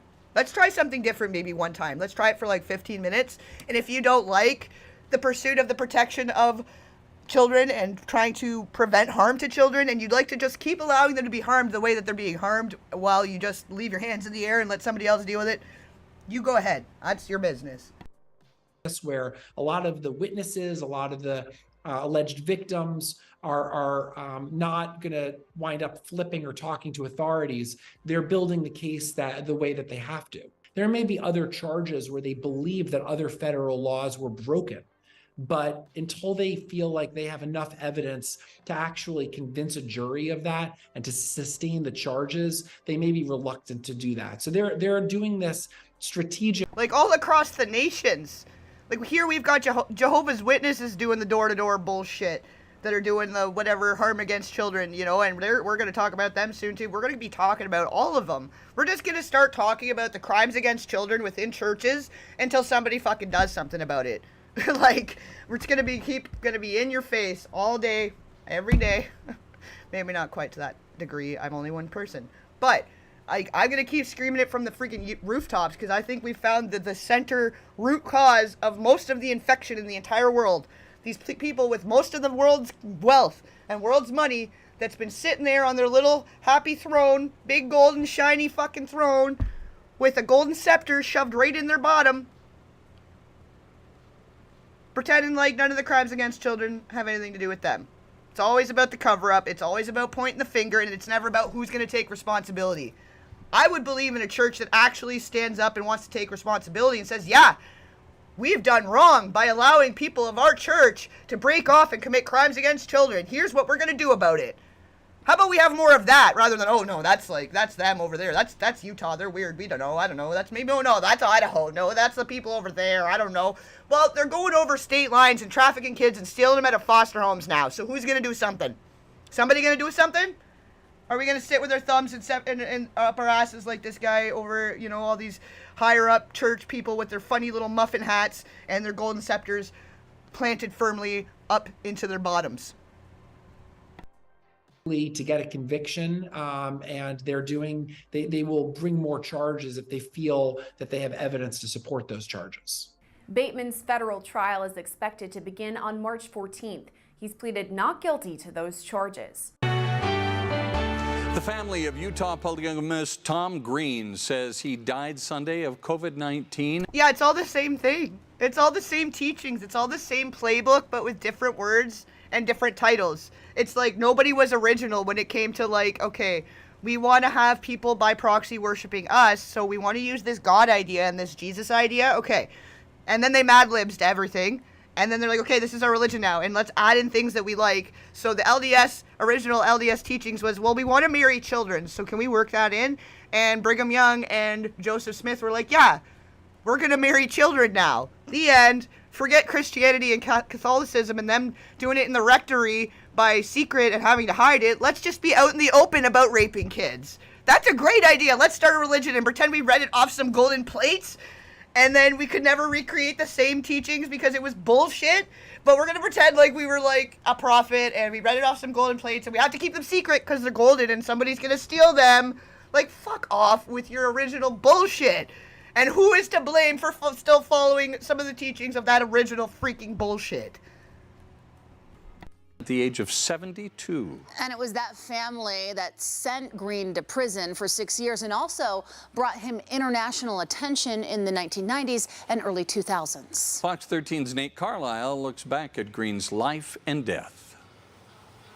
Convicted in 2002 of raping a 13-year-old stepdaughter who later became his legal wife. Yet Green is Here, actually, let's just skip ahead because this is just another famous leader that was on Springer that was talking about the beliefs, but I guess he doesn't necessarily affiliate with any religion. He's just like, I just want to rape kids, so I'm going to do it openly under the guise of faith. So maybe we'll skip ahead since people here do want to be, you know, very particular about semantics and about them just being from within the church. So let's focus just on the crimes specifically associated with the LDS and the FLDS. Let's keep it right specific, and we still got another hour of that. So, and this is just in the last like 5 years. So what are we doing? Are we gonna do something now, or are we just gonna keep bitching about who's to blame? 5,000 Boy Scouts are suddenly being pulled from the program. 13 Action News reporter David Schumann explains why thousands of boys around southern Nevada will no longer be allowed to join. No, I'm not saying they all need to be locked up. I'm not saying they're all responsible. I do stand on the fact that I know there are good and evil in all things, in all organizations, in all religions, in all sects. I do believe that there are lots of Mormons that do believe that they are good people and are doing good things for the world. I believe that, okay? So don't get me wrong, but I think that there needs to be responsibility taken on the part of the Latter-day Saints Church overall that's sitting on billions of dollars, that has had their stamp of approval on all of these things that have allowed for harm against children for decades now. Bill Gamble knows the Boy Scouts well. A member of the LDS Church, 3 of his sons were Eagle Scouts. I credit this. Because I want to be clear here, we're not having hate speech. This isn't hate speech against religions on their own. I don't care what people want to believe. Believe what you want to believe. Believe in the flying spaghetti monster for all I care, as long as there's no harm being brought to children. The Satanists, they believe whatever they want to believe, as long as there's no harm against children, which I believe most of the sects that have broken off and with the satanic whatever, they believe in no harm being brought to children or animals. And so far, I hear that within the LDS Church, we have crimes against children and bestiality and incest and all this other fun stuff that you guys seem to think is fine over there, or are allowing to be fine. I don't know. I don't really know what goes on over there. We're trying to figure it out. The rest of the world's trying to figure out what kind of more monstrosities are happening behind the guise of good. So that's what we're here for. We're not hating on anybody that wants to believe in it. I don't hate you. You don't have to hate me. You can if you want. I don't care. It's not meant to be hate speech. We're not trying to take down religion or churches. That's not the point of this. The point is to be very much more regulating and aware and being assertive and preventative towards harm against children. That's the main thing here. I want to be very, very, very clear. That's not only for the eagle that they got, but the help they got as far as getting into employment when they put that on their resume. The church announced its 14 to 18-year-old boys will no longer be a part of the varsity and venturing Boy Scout programs after this year. That means here in Las Vegas, about 1,300 boys will instead be doing activities outlined by the church. The Scouts' local council director, Mike Marchese, says he's actually excited by the prospect of losing about 13% of his membership. It's like pruning a tree, and the tree will be healthier because it allows leaders to just focus on Cub Scouting and Boy Scouting. The timing of the church's withdrawal has some people looking toward a policy change the Scouts made in 2015. The Boy Scouts decided to allow gay troop leaders. A spokesperson for the LDS Church told me that didn't factor into their decision. This split with the Scouts had more to do with the fact that the program wasn't very successful. It hasn't worked as well, perhaps, as they wanted it to. So this is an opportunity for us to just consolidate. If you're thinking this is the beginning of the end of the church's 104-year relationship with the Scouts, Mike says don't count on it. For LDS kids under 14, the Scouts still can play an integral part of their childhood. We're on solid ground now, and after 23 years of working with and for Scouting, I can tell you that there's a lot of evidence, testamentary, that Scouting works within the LDS Church. David Schumann, 13 Action News. He spent years and years caring for that girl, trying to provide her a good life, and his intention was never to try to kidnap her or treat her poorly. The way they try to finagle this stuff too, like pay close attention to how they try to, like, again, sidestepping responsibility, because it's better to just say you're innocent and defend your own position rather than somebody just taking responsibility and doing something about it. A nephew of polygamous leader Warren Jeffs was sentenced today. He's accused of taking her from her mother following a revelation by the imprisoned church leader. Fox 13 News reporter Ben Winslow has the story from Piute County. Heber Jeffs was sentenced to serve up to 5 years in prison, but given probation for his role in the disappearance of a 10-year-old girl he was caring for. I think the outcome today is as good as we could have ever hoped for. I'm not asking for people to get crushed. I'm asking for people to be responsible. Mr. Jeffs and his wife did everything that they could to give TKB a good upbringing. Heber Jeffs was originally charged with kidnapping the girl whom he'd been raising since she was an infant. Her mother wasn't able to care for her at the time, and her father left the fundamentalist LDS Church. But when the girl's mother did try to take custody, Piute County prosecutors say Jeffs took the child and went on the run. And that was on the heels of a revelation by Warren Jeffs. They were found in North Dakota. Heber Jeffs struck a plea deal to custodial interference. Mr. Jeffs, the court will hear anything you want to say. Thank you, but I think Steve's presented it well. A shadow over this entire case has been imprisoned polygamist leader Warren Jeffs. Heber Jeffs is a nephew. She did not willingly hand a child over. This child was taken under coercion. Warren Jeffs. Have a good one, Camille. Thanks for sticking it out and hanging around with us and joining in on the discussion here. As per usual, you're always adding good points. Peace be with you. Keep it shiny. Serving a life sentence in a Texas prison for child sex assault related to underage marriages, he reasserted control over his polygamous church with an edict last year calling for members to return to the fold. Well, and this is why I want to focus more on the crimes against the children itself and what we can do about it, and focusing on that portion of it. And also, actually, while I'm talking about it, make sure to go over and support @Mormon Stories, and if you're able to, do donate to his cause. He has a non-for-profit that is basically the anti-Mormons, I guess. It's supporting former Mormons in their great difficulty to escape these cults, these cult-like situations, and or whatever dangerous family situations like we've seen with this Ruby Franke and Jodi Hildebrandt situation. So definitely get over there, support that. If you're not able to donate, that's okay too. Just make sure to subscribe to them and try to keep up on their content if and when you're able to, and if you're interested in it, of course. I'm assuming if you're here, you are.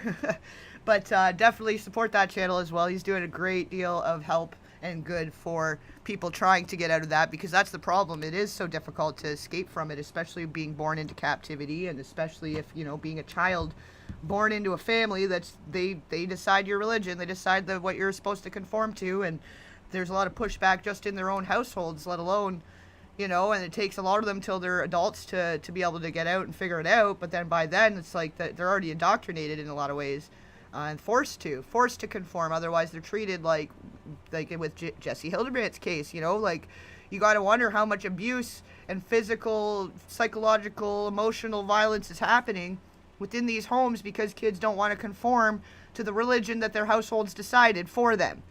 Right? Or their belief system, or whatever they want out of life, their expectations and standards just within society. How many kids are berated and treated like crap because they want to do art and music instead, and they don't want to be an accountant or fucking whatever on paper looks great in society. But Heber Jeffs' defense attorney disputes that has anything to do with this case. There's some speculation, and I think that there's accusations by people who are disgruntled with the church. Like for here we go.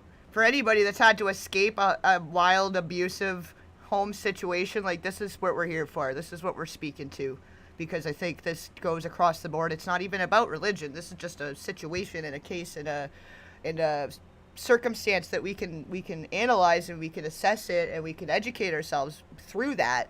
But this is so much bigger than even that. Like, just, you know, there's a reason so many people are fascinated by this too, is because a lot of the stuff that was going on in the Ruby Franke situation in that home, the way she was speaking to the kids or treating the kids, you know, there's certain aspects of that everyone can relate to.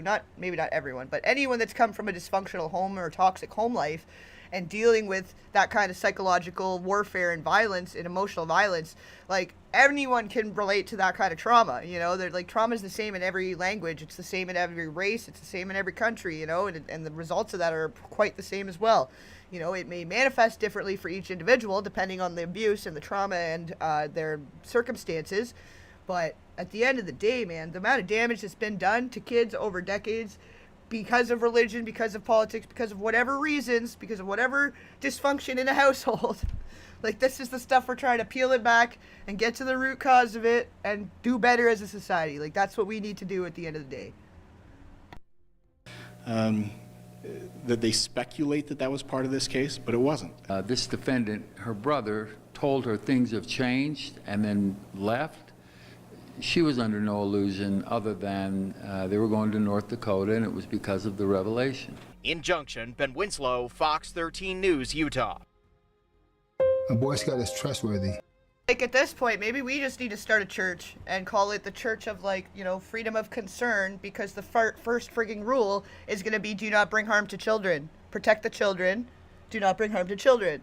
Protect the animals. Do not bring harm to animals. Maybe that needs to be, like, rule number 1. And then then we don't have to worry so much, you know, but this is why we're concerned. This is why we're worried. This is why we're on top of it. This is why we're trying to point out the connections. This is why we're trying to point out, you know, how all the division of the titles and the names and the sects, the different sects and groups, none of that even matters. You know, if it's under a certain umbrella, that umbrella, whoever's holding the umbrella, maybe should take responsibility. Loyal, courteous, kind, brave, and obedient. Scouts help other people at all times. They leave no trace.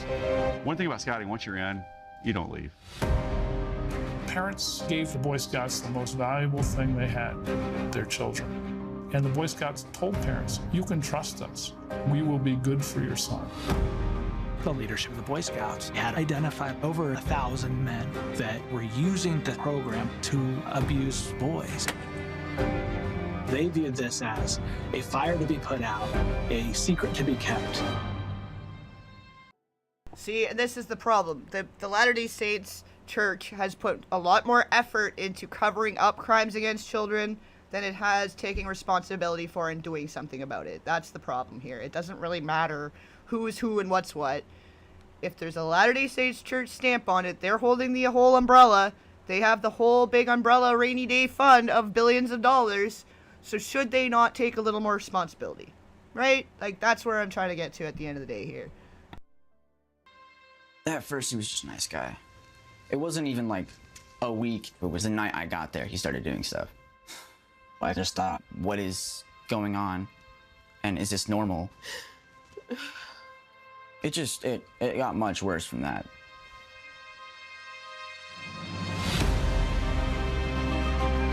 They're unbelievably heartbreaking stories, so many of them. I want to highlight, like, that there's a lot of the abuse is happening to little boys too, because I think that's also something as a society we've turned a blind eye to as a whole. Everyone, we don't pay enough attention to the damage, emotional damage, and other damages done to little boys. It's little boys and little girls, and we got to start looking at it, because it's like we got them abusing these kids in these little boys in the forest, abusing the girls in the mountains. Like, what is happening? Like, why has this been going on for this long and nobody's doing anything about it? Why are the whistleblowers being punished? Why are the people that are trying to oust it and do something about it from within the church being denounced from the church and being shunned from the church? right? Why are those people not being more celebrated? Why is Tim Ballard being denounced by the church right now for his Sound of Freedom movie, trying to expose the crimes within the church? Why are they putting all this effort into silencing it instead of fixing it? Are haunted by who they would have become if this never happened to them. We started saying, oh my God, there were troop leaders being found to have abused children at one troop, and then a year later at another troop, and again and again and again. They were expecting about 7,500 claimants. And the numbers just kept going up and up and up. It's not just about a financial settlement. It's about Boy Scouts admitting that they did wrong. I don't think you can put a price on that. This is about figuring out how to move from victim to survivor. I'm 40 years old before I tell someone. And when the detective says he confessed to abusing you, I must have read the email 100 times because I no longer had to prove to people that I was abused. I was free.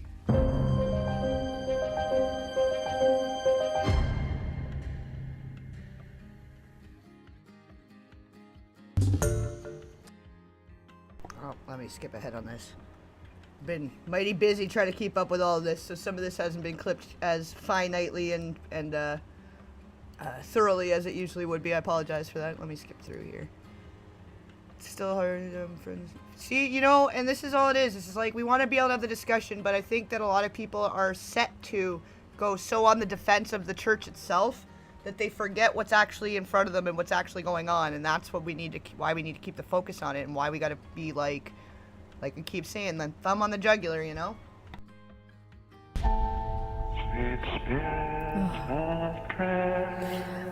The first time I heard that, it just sent chills through my whole body. That phrase and no doubt it sent chills down my body. That's just creepy. That voice are things Rebecca Musser will never forget.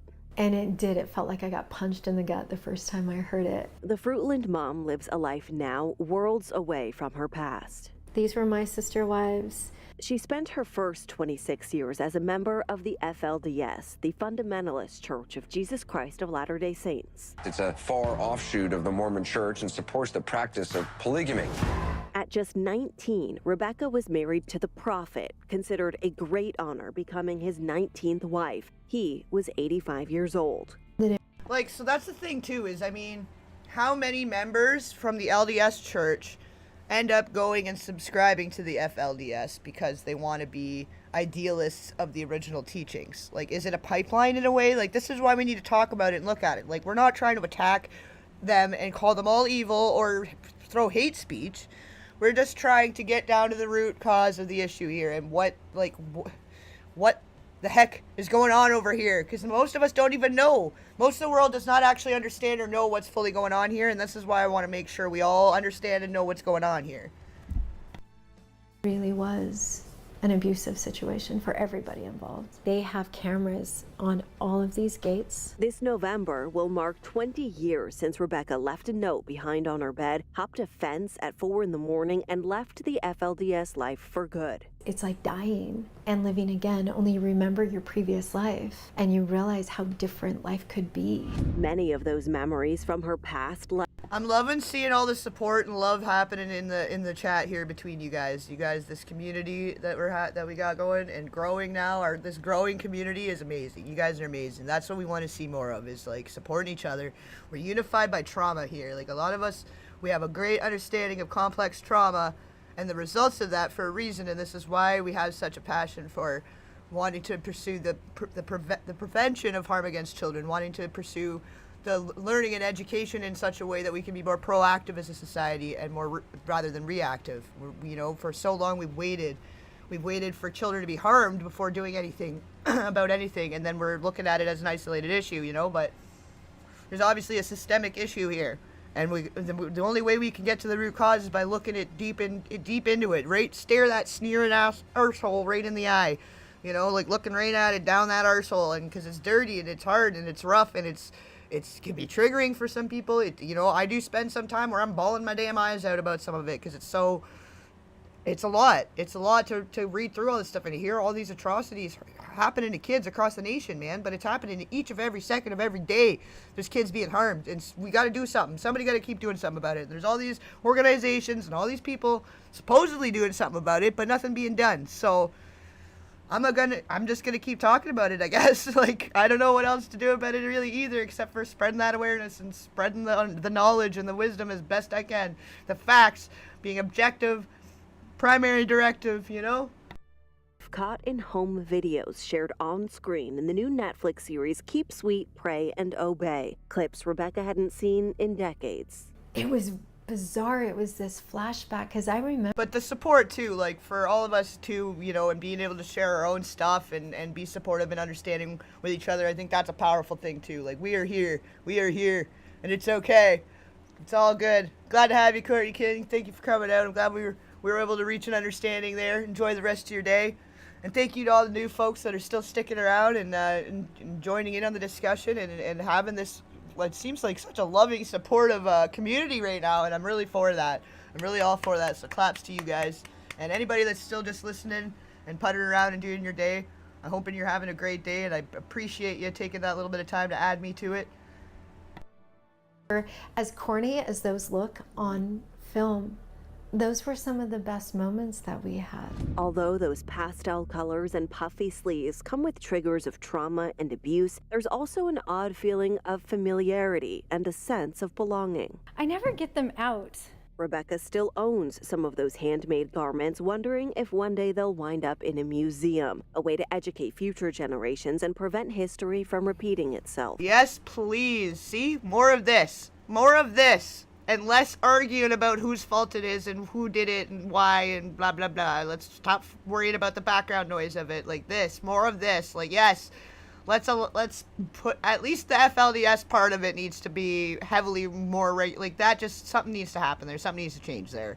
And not throwing hate speech. You know, everybody's got their beliefs, and some people, it's not their fault. They're born into captivity, and I get that. You know, but we need to stop even that too. You know, I've got some personal feelings about certain types of zoos and places like that and how they treat animals in captivity, but we'll get on that a different day. That's a whole nother thing. That's my hope. Shout out to my manatees. I adopted Rocky and Floyd from the conservation place down in Florida. There's a place you can go. You can pay a little bit of money as a donation, and they get you a little certificate that's like you adopted a manatee, and that shit makes me so happy. It's little things like that, you know. There's all these little good fights to be fought in the world about people in captivity, animals in captivity, all this stuff, you know. I don't know. I don't want to put too much of my personal feelings about different things that are offshoot of this, that are too off course of what we're getting to for this stream and this segment, but you know, just anybody, anything born in captivity, they can't really be held responsible for their shit. And this is all the more reason why we got to spread the awareness and spread the knowledge and be as on it as we can and be, like I keep saying, keep the thumb on the jugular here. Only a handful of tangible items connecting her past to her present. Present life in Fruitland comes with family. Rebecca's son Kyle is 18 and heading off to college soon, an opportunity past Rebecca never would have thought possible. When my kids hit like 4th grade and they're starting to really dive deep into history and sciences, and they would be like, Mom, what is this? And I'm like, well, hang on a second. And I would be Googling because I didn't know. And my son finally said, how come you don't know this? And I'm like, Kyle, I didn't go to a real school. We never learned this stuff. Lucky you. I think I just had like a vision. You know, we've talked about before, you guys, we made some jokes and talked about doing like some merch or whatever months ago. And I just had a vision of like thumb on the jugular in like a wicked logo format, and then with Save the Children, you know, like that's gonna, I think that's gonna be a thing. We're gonna make that a thing here, I think, because I keep saying the thumb on the jugular. And I don't know why I've latched onto that phrase, but it seems to be like, you know, thumb on the jugular. We're not trying to kill the whole thing, but we want to cut off the oxygen to the shit, to this horse shit, right? So I don't know. I just had a funny vision of that though, and I don't know what you guys think about that. But we talked about like making jokes like the shiny beans jokes and stuff like that. But so I just wanted to throw that out there for a second, because I don't know. I think we're starting a movement here. Maybe like we got to start. There's got to be more movements for the protection of children. I don't think there will ever be enough of them either way, no matter how you cut it. Her daughter Natalia is 14, the same age Rebecca's younger sister was when she was forced into marriage. Watching the Netflix series with her daughter by her side really put things into perspective. Here's my daughter, who has never known FLDS life. She has never lived that. She's never seen polygamy and the life and the choices that she has versus what it could have been. And I was sitting there just crying on the couch, more at that the gratitude that the cycle stopped with me. After her escape, Rebecca went on to assist authorities investigating Warren Jeffs, ultimately taking the stand to testify. He's now serving a life sentence plus 20 years. We love you. I love all of you. Some people will say, "You're so courageous." And when I look back on those moments, I was scared out of my mind. It's not surprising Rebecca's relationship with God now looks different. Well, I was like, I wasn't taking it serious before, really, because I was like, I'm not going to do merch. Like, I'm not really here for that, and, like, I'm not trying to make it a whole thing like that, right? But if in the case of the movement of protecting the kids, save the children, like, hashtag save the children, something like that, and, like, because the thumb on the jugular, I don't know, I feel like I think it's cool. I don't know, I've been enjoying using it, I guess. Like, it sounds like it really it fits for what we're saying here, because we're not trying to sever any heads, but we do want to cut the oxygen off and kill the parts of the system here that aren't serving us anymore and that are allowing for harm against children, So I don't know. Now I'm actually kind of more seriously thinking about it, because we'd all joked about it before, but I don't know. I just had like a little vision. I had like a little idea that came through my head, and I just wanted to share it with you guys about the thumb on the jugular.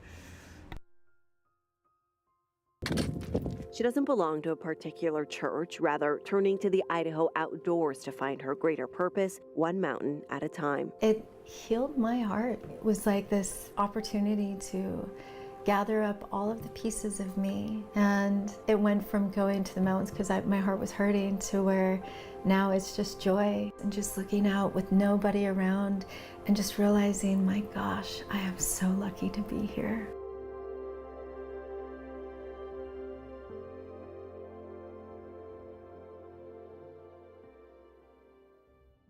Time for the KSL In-Depth. You might have heard the news break this morning on your way to work with Brian and Amanda, or maybe you listened to Doug Wright when he went into detail with local Boy Scout leaders. But today's announcement from the LDS Church about its involvement with the Boy Scouts of America. Oh, well, and that's the thing too. Like, we do put a lot of emphasis and focus as well on the whole idea of generational trauma and how, yeah, like, obviously there's a lot that's not our own faults too, right? But that as adults, it's our responsibility to see those patterns and see the generational curses that are being passed down and do something about it. And what happens, the problem is if you're not the one conforming to that, you're the generational curse breaker, you also end up being like the scapegoat and the black sheep or the outcast, and you end up shunned from your family.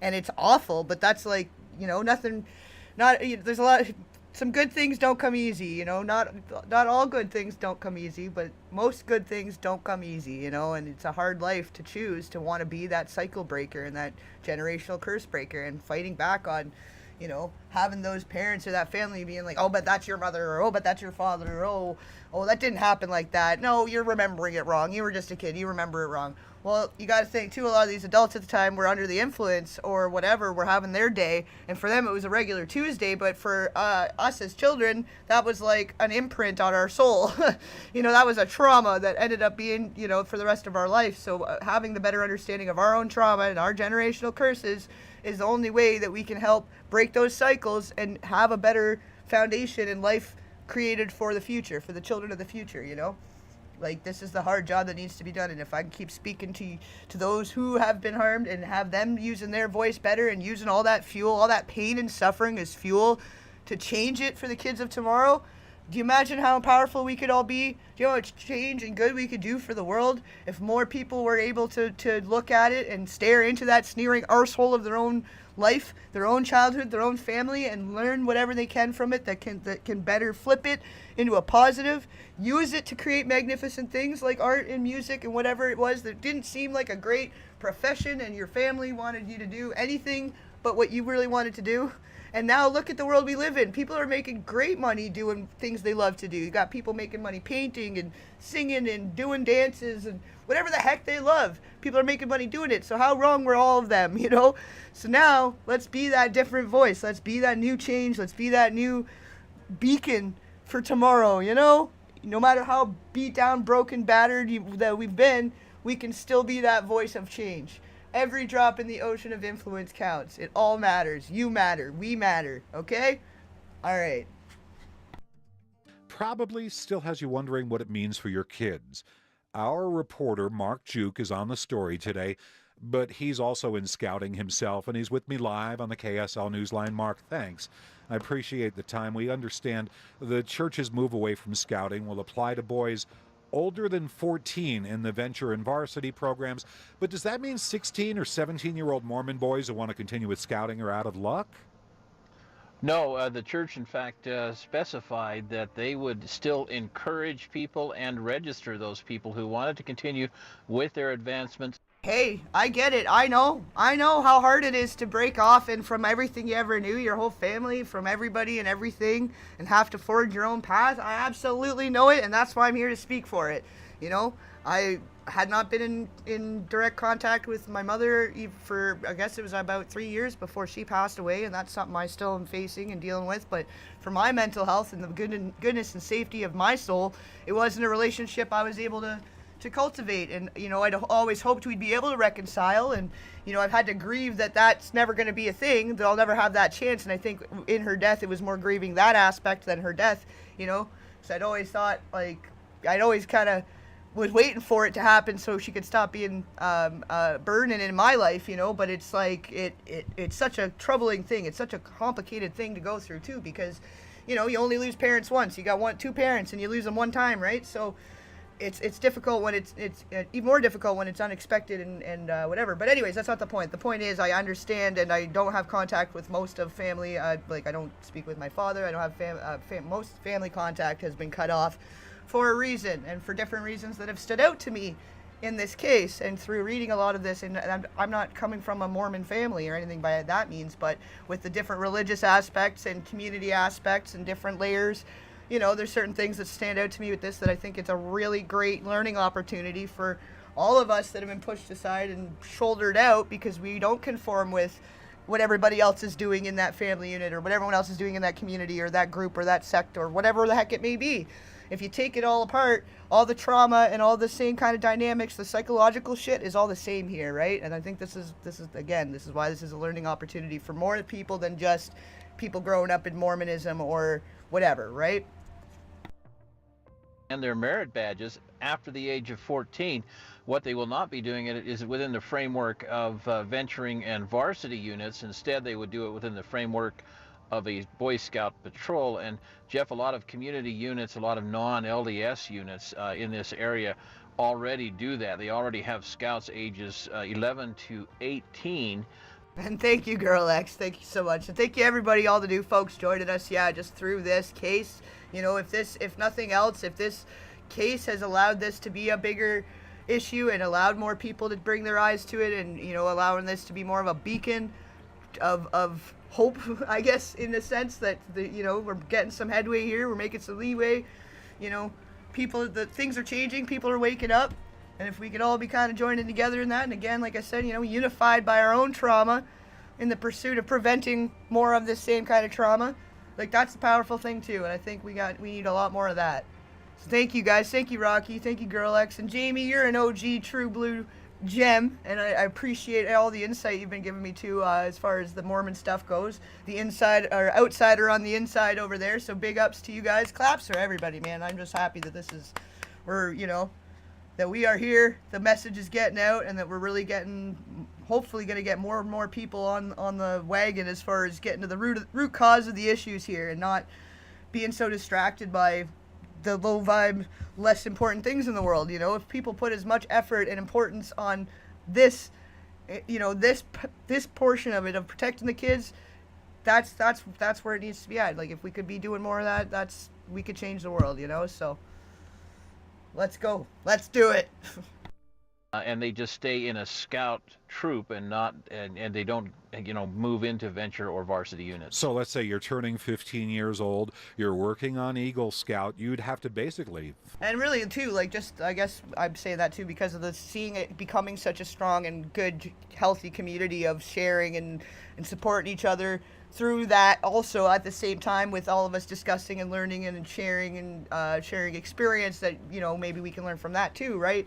Or just our opinions on these cases, all of that. I think, like, that's all around is all positive things. There's nothing, I think this is just all around becoming a really great thing, and I'm just happy to see it, because this is kind of what I've been imagining and picturing in my mind of what, I want to bring more people together. I want us to get more talking openly about trauma and the root causes of addiction, because I think a lot of times people are punished for having addictions and having these escapist tendencies, when really they're just trying to escape their own trauma and their own pain and their own suffering. And and if we were more understanding and open as a society, and we're less shunning of people that have suffered trauma or are pointing out the trauma or pointing out the problems within their households or problems within their unit, whatever it is, like, this is it. We got to be more supportive to those folks. Like, we are here. That's who we're speaking to, and that's who we're speaking for, So thank you again for everyone being here. Appreciate you. Thanks for sticking it out. I understand if you guys got to start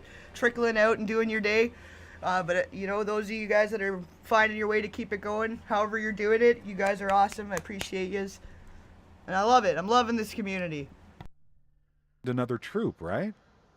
Well, if there were no other troops available, yeah, you might have to go find another troop. If you wanted to get involved in varsity or venturing and some of the things that they offer specifically, yes, you would have to go out into another troop. But if you wanted to continue earning, say, a rank advancement, say you were a star rank scout at age 15 and wanted to still continue to move on to your Eagle, and this was not specified in the church other than what they said about encouraging and registering scouts, but I would assume that would mean that they could go stay with that home unit and continue to register. Up until this point, the church has registered every young man, age 14, for example, in the varsity program, and age 16 and up in the venture program. That will not happen anymore. And according to what the church says, they would give that scout the option to stay in the Boy Scout program. Mark, we're very short for time, but I want to ask, could this be a... I honestly, this is my sole purpose. I don't know if I could even explain it in a short enough summarized version format, but I'm going to try. It's almost as if my entire life has been building up to this. Everything I've done, any side jobs, work I've done, any work with computers, internet stuff, my personal interests of reading into all this stuff for years and years, being my interest in psychology, my interest in cults and religions and just all the dark corners of society and human condition and everything, in the pursuit of trying to understand my own family and my own self better, all of that, plus, even on MSN, doing MSN as a teenager and stuff, all these little bits and pieces of my life and things I've researched and things I do know about already, or thoughts and whatever, everything's built up almost to this moment and to going in this direction, and it all makes sense now. I guess, when you find your calling, this is what they mean, if you really truly do, and you have your spiritual experiences through it, this is it right here. It's all made sense. And like you're saying, Jamie, you can't do the YouTube stuff, and there's certain aspects of this that, a lot of people want to be a voice, but they're not able to because of their various restrictions, right? But it's almost like I said, I was made for this. I was built to be the megaphone for the broken and the damned, you know what I mean? And I'm gonna be here for it, till the day I die, basically. This is it. I've never been happier in my life. I've done a lot of things. I've been successful in my life. I've been at the peak of different careers that I just was what I was good at, and it did good for me, and I did everything I wanted to do in different ways, and there was nothing I wanted for nothing, but I wasn't happy. I didn't have a purpose. I felt very unfulfilled in a lot of spiritual and emotional and whatever ways, and I still had lots of my own trauma and shit, whatever, that was almost, my mother passing away was a catalyst to really tear into that in the last few years, and I've always wanted to better understand her and her trauma and why she was the way she was too, right? So I think this is just I don't know, I don't think I could have ever imagined this being here where I am right now, but I couldn't ask for anything else. This is it right here, and even if I'm just getting by for the most part, I don't care. It's never been about that. It's never been, and I'm just, fuck yeah, I'm happy that you guys are here, and I'm pleased with where this is going, and I couldn't have asked for it better. I underestimated the direction this could have gone, I guess. And I think I'm already seeing the healing happening, and it's so great. That's so great. Anyways, I'll quit yammering. Here we go. Blessing in disguise for Scoutmasters? Well, I mean, it could be, depending on how the structure happens. I mean, I could see where a Scoutmaster now says, well, I've got some older boys in my program, and I could use them to fill some of the leadership positions within the patrol, such as a senior patrol leader and things like that, and actually, you know, help out in that regard. It's just, a lot of this remains to be seen, Jeff. All right, our reporter, KSL's Mark Juke, live with us about scouting. He's certainly involved himself as well. KSL News Time, 4:50. I feel that too, Jamie. Like, again, too, you know, like, Latchkey Kids Unite. I think a lot of us were raised on TV, movies, whatever, which I guess is where the basis of the channel sort of started out on, like, the celeb childhood stuff, this child star trauma and addictions and all of that, because really that's, you know, their cases are amplified, magnified by what all the same kind of flavors of trauma, right? But you know, I don't even know where I'm going with that. I'm just kind of in disbelief, I guess, that I wouldn't have thought even a few months ago that this would have been coming this way, and that we would have had this opportunity to really get to the root cause of the issue through this case being such a high profile thing, you know. But I get that with you saying the anchors were more your family. Like, definitely movies and TV and stuff was more my family growing up, so I guess that's where I'm better able to communicate and resonate with it from originally for this. But at the end of the day, it's always been about save the children, you know, and exposing and examining different ways and forms of trauma that are beyond just the physical. But yeah, anyways, I'm just, claps to everybody here. Thank you guys. Appreciate yous. Big shiny love. They came into people's homes. Plural families showed up at the Capitol to say, hey, here's who we really are. The narrative you've been hearing about some bad actors is terrible, but not everybody is that. 2 years ago, Utah dramatically changed how it handled a thorny topic. A bill was signed into law, effectively decriminalizing polygamy. Well, and this is it. It happens with and without the church stuff, right? So that's why I want to make that separation, that above all, and at the end of the day, it's about save the children. It's not necessarily about the church itself or those people, you know, these people, the Ruby Franke Jodi people. There's a bigger issue here. It's a much bigger thing. These are just little puzzle pieces that are part of a 100,000 piece puzzle that we've all been trying to figure out and put together, and, you know, over the decades of how we can prevent this stuff, and we still don't know, and maybe we're not getting any closer, maybe not, I don't know. As far as I'm concerned, every voice counts, though, and every drop counts, so I'm just here for that. And, you know, there's a lot of other stuff I want to dive into, and that's all going to that'll be the underlying thing. So I know if you're coming here just for the profit stuff, that's great too. We do want to expose more of that, and more of, you know, with the Scientology and these other different cult-like religions. We've touched on the stuff with the Duggars. So I definitely want to dive way more into all that aspect as well, but there's a few main topics here that I feel like I'm finding where the main infection lies that created a lot of harm and allowed for a lot of harm against kids. So this is where we're getting to, and if you want to stick around for all of it, I appreciate, and, you know, hit that subscribe, and just, now you're here. Now you're part of the community. That's all it takes. You just want to save the kids above all, and you're welcome here. Has it made a difference? Fox 13 News political reporter Ben Winslow takes a 360 look.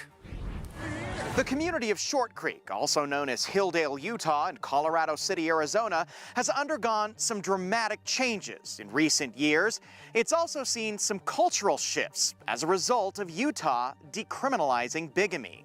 I married Holly in 2005, and I married Katie in 2013, and I married Lisa in 2014. Mary and Timpson's own marriages reflect Utah's recent legal battles over polygamy. Almost the same week that I married her, the judge declared the law unconstitutional. Reality TV polygamist Cody Brown and his wives sued the state, and in 2013, a federal judge declared Utah's anti-bigamy law. Which, you know, I think, whatever, adults want to do what adults want to do. I'm not one to judge. I'm not here to kink shame or whatever other stuff people want to do. But I think at the end of the day, the concern is when there does become harm to the children, or it becomes a complication for the children. especially with this case, they've got the guy, the sister wives guy, he was like staying at the forefront of that, but now he's coming out saying that his life is a nightmare and he wishes he never did the polygamy thing, and he's sort of sectioned off with the one wife now or whatever. And you know, sometimes I'm not even sure the industry of marriage is a great thing altogether. Maybe it is, maybe it isn't. I don't know. It's not about that. But I think there is a lot more of a provocation you're inviting in when you have all these different families operating at once under one household, you know? There's going to be jealousy issues. There's going to be all these other conflicts that would not otherwise happen if it were not for this sort of family dynamic, right? That does, at the end of the day, end up affecting the kids, right? Same with, like, being swingers. You want to be swingers? I don't give a shit. Do what you want to do. Enjoy yourselves. But if it has in any way going to affect the kids, if it's with the kids or friends of the kids that you're trying to swing with these families and you're overlapping these lines in a way that can create a traumatic, difficult, or, you know, complicated situation that could traumatize the children, like, then, you know, then you're being selfish. And that's, like, you're just thinking about yourself and it's not about your family and your kids. Do you know what I mean? So I think that all of this kind of stuff, you know, we just need to be analyzing and examining it more so than we have in the past, I guess is what I'm getting at. Because I don't want to throw hate at any groups here. I'm not trying to hate on polygamists. I'm not trying to hate on the church. I'm just hating on the harm against the kids. I just want to make myself very clear for especially anybody new people joining us. Constitutional. I was 18 months, I don't know the exact timeline. When the politics changed again on that ruling, she said, let's get out. We're leaving Utah. That's when the legislature recriminalized bigamy. The Timpsons moved just over the border to Arizona. Then in 2020, the Utah state legislature voted to reduce bigamy from a felony to an infraction. That's for consenting adults, right? We also kept a second-degree felony for anyone who engages in bigamy and also commits other crimes like fraud or sexual abuse. Lieutenant. Oh, wow, yeah. You're joining us like in the wee hours then. What is it, like 3, 4 in the morning over there? Jesus. All the more thank you for sticking it out and being here with us then. Deidre Henderson sponsored the bill when she served in the state Senate. Bigamy had been a felony in Utah since 1935, and it clearly didn't do what the law, I think, or the people who put that law into place intended for it to do. It didn't stop people from engaging in polygamy. It actually just ended up driving people underground. It was a big change for an issue that's been woven into the fabric of Utah. Scrutiny was nothing new. Polygamous communities were raided in the 1950s, with families split apart and people sent to prison. The state of Utah prosecuted abuses within the communities in the early 2000s, but people were always reluctant to cooperate. We had a serious human rights crisis here in the state of Utah that needed to be addressed. So that's what my legislation in 2020 was meant to do. Hell yeah. Anybody out there just fighting the good fight, just claps for them, definitely. And yeah, thank you guys. Thank you for all the love too. I appreciate you guys, but it's not even about me. I'm just here. I'm just the voice. Just the voice of it. But I as a person, it's not really even about me. You know, I want to keep the focus on what it's really about here. But yeah, 5:30, holy shit. Yeah, you're like night owl for sure, eh? That's alright. Yeah, I know about the insomnia. It's like never really asleep, never really awake. But as long as you're functioning and getting things done, that's the main thing, right? But yeah, thank you. The sleep thing can be, I've gone through bouts of insomnia, so I understand. But hey, this is a good place to be, I guess, while you're going through it. Personally affected by this law for sure because I live in a plural relationship. Alina Darger is a plural wife who helps run a nonprofit in the border towns of Hilldale and Colorado City. Shirley Draper works with her. We had no opinion about their religion, about their families, but we were here to serve them and help them make their own decisions. Yes. This is beautiful. This is beautiful. That's what needs to happen. It just needs to be more mediation, more regulation. Because there is a lot of kids being hurt, no matter what the religion or whatever, anything. It doesn't matter what's on the surface. It doesn't matter what it's wearing or what it's called or what kind of hat it has on. It's whether or not the kid's being harmed, right? So this is great. We need more people like this. Like, claps for Shirley Draper. Yeah.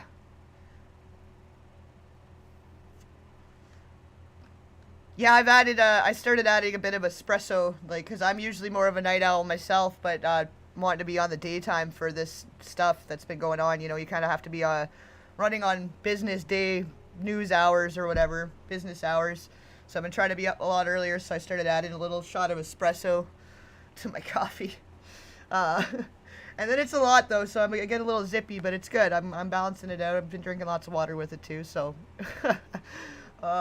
But it's hard sometimes to swing it if you're used to a certain shift, if you are a night owl just by nature, because that's another human thing that I think we don't understand so much as a society, is that there were humans that were wired to be night people for a reason, so they could stay awake and protect the village or the little camp or the tribe or whatever while everybody was sleeping, and then they would sleep in the day.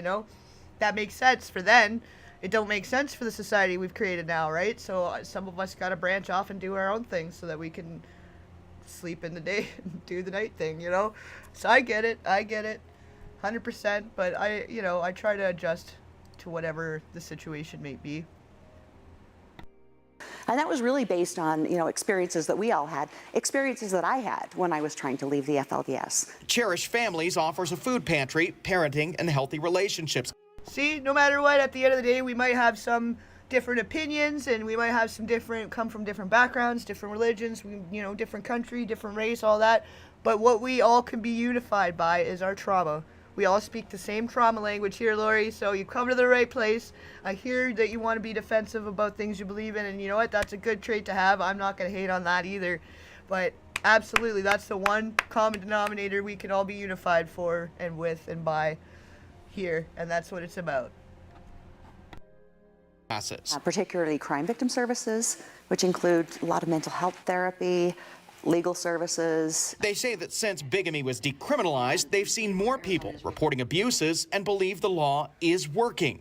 We're absolutely seeing it, and we're absolutely seeing it come top down from in different groups. A number of Yeah, that's awesome. That's awesome. It's one little step at a time, right? For progress and for change and to help the people that grew up within it, because what else are they going to know? They don't even know how badly they're being abused, but then on the outside, we're looking at this like this is horrifying. Like, what the heck? Like, how is this happening, But then there's a lot of people in here, they just don't know anything different. They have no freaking clue what the outside world is meant to be like. They just know the pain and the suffering and the trauma and the damage, So there needs to be a lot more of these groups that are there as a go-between, as a mediator. And again, I want to mention the At Mormon Stories for what they're doing to help with people in those positions for sure. Because it's like, it's a very complex situation, and it is something that, there is a lot of red tape in between that's prevented the, giving these people even the information. You know what I mean? Like, it's been a difficult battle. And at some point, people got to take the baton and keep on going with that relay race. People get older and people lose energy and people die off that are fighting the good fight. And that's why we got to rise up and take our spot in the front line here, Political and social factors have contributed to changes in Hilldale and Colorado City. But people in the two communities, known jointly as Short Creek, say things are more open now. We're sending the message to people from plural families and communities that you can come and be a part of society. It's an old polygamist home built in the 1800s, and that's why we liked it. Tanya Toole runs Holding Out Help, a nonprofit that also helps those in polygamous communities.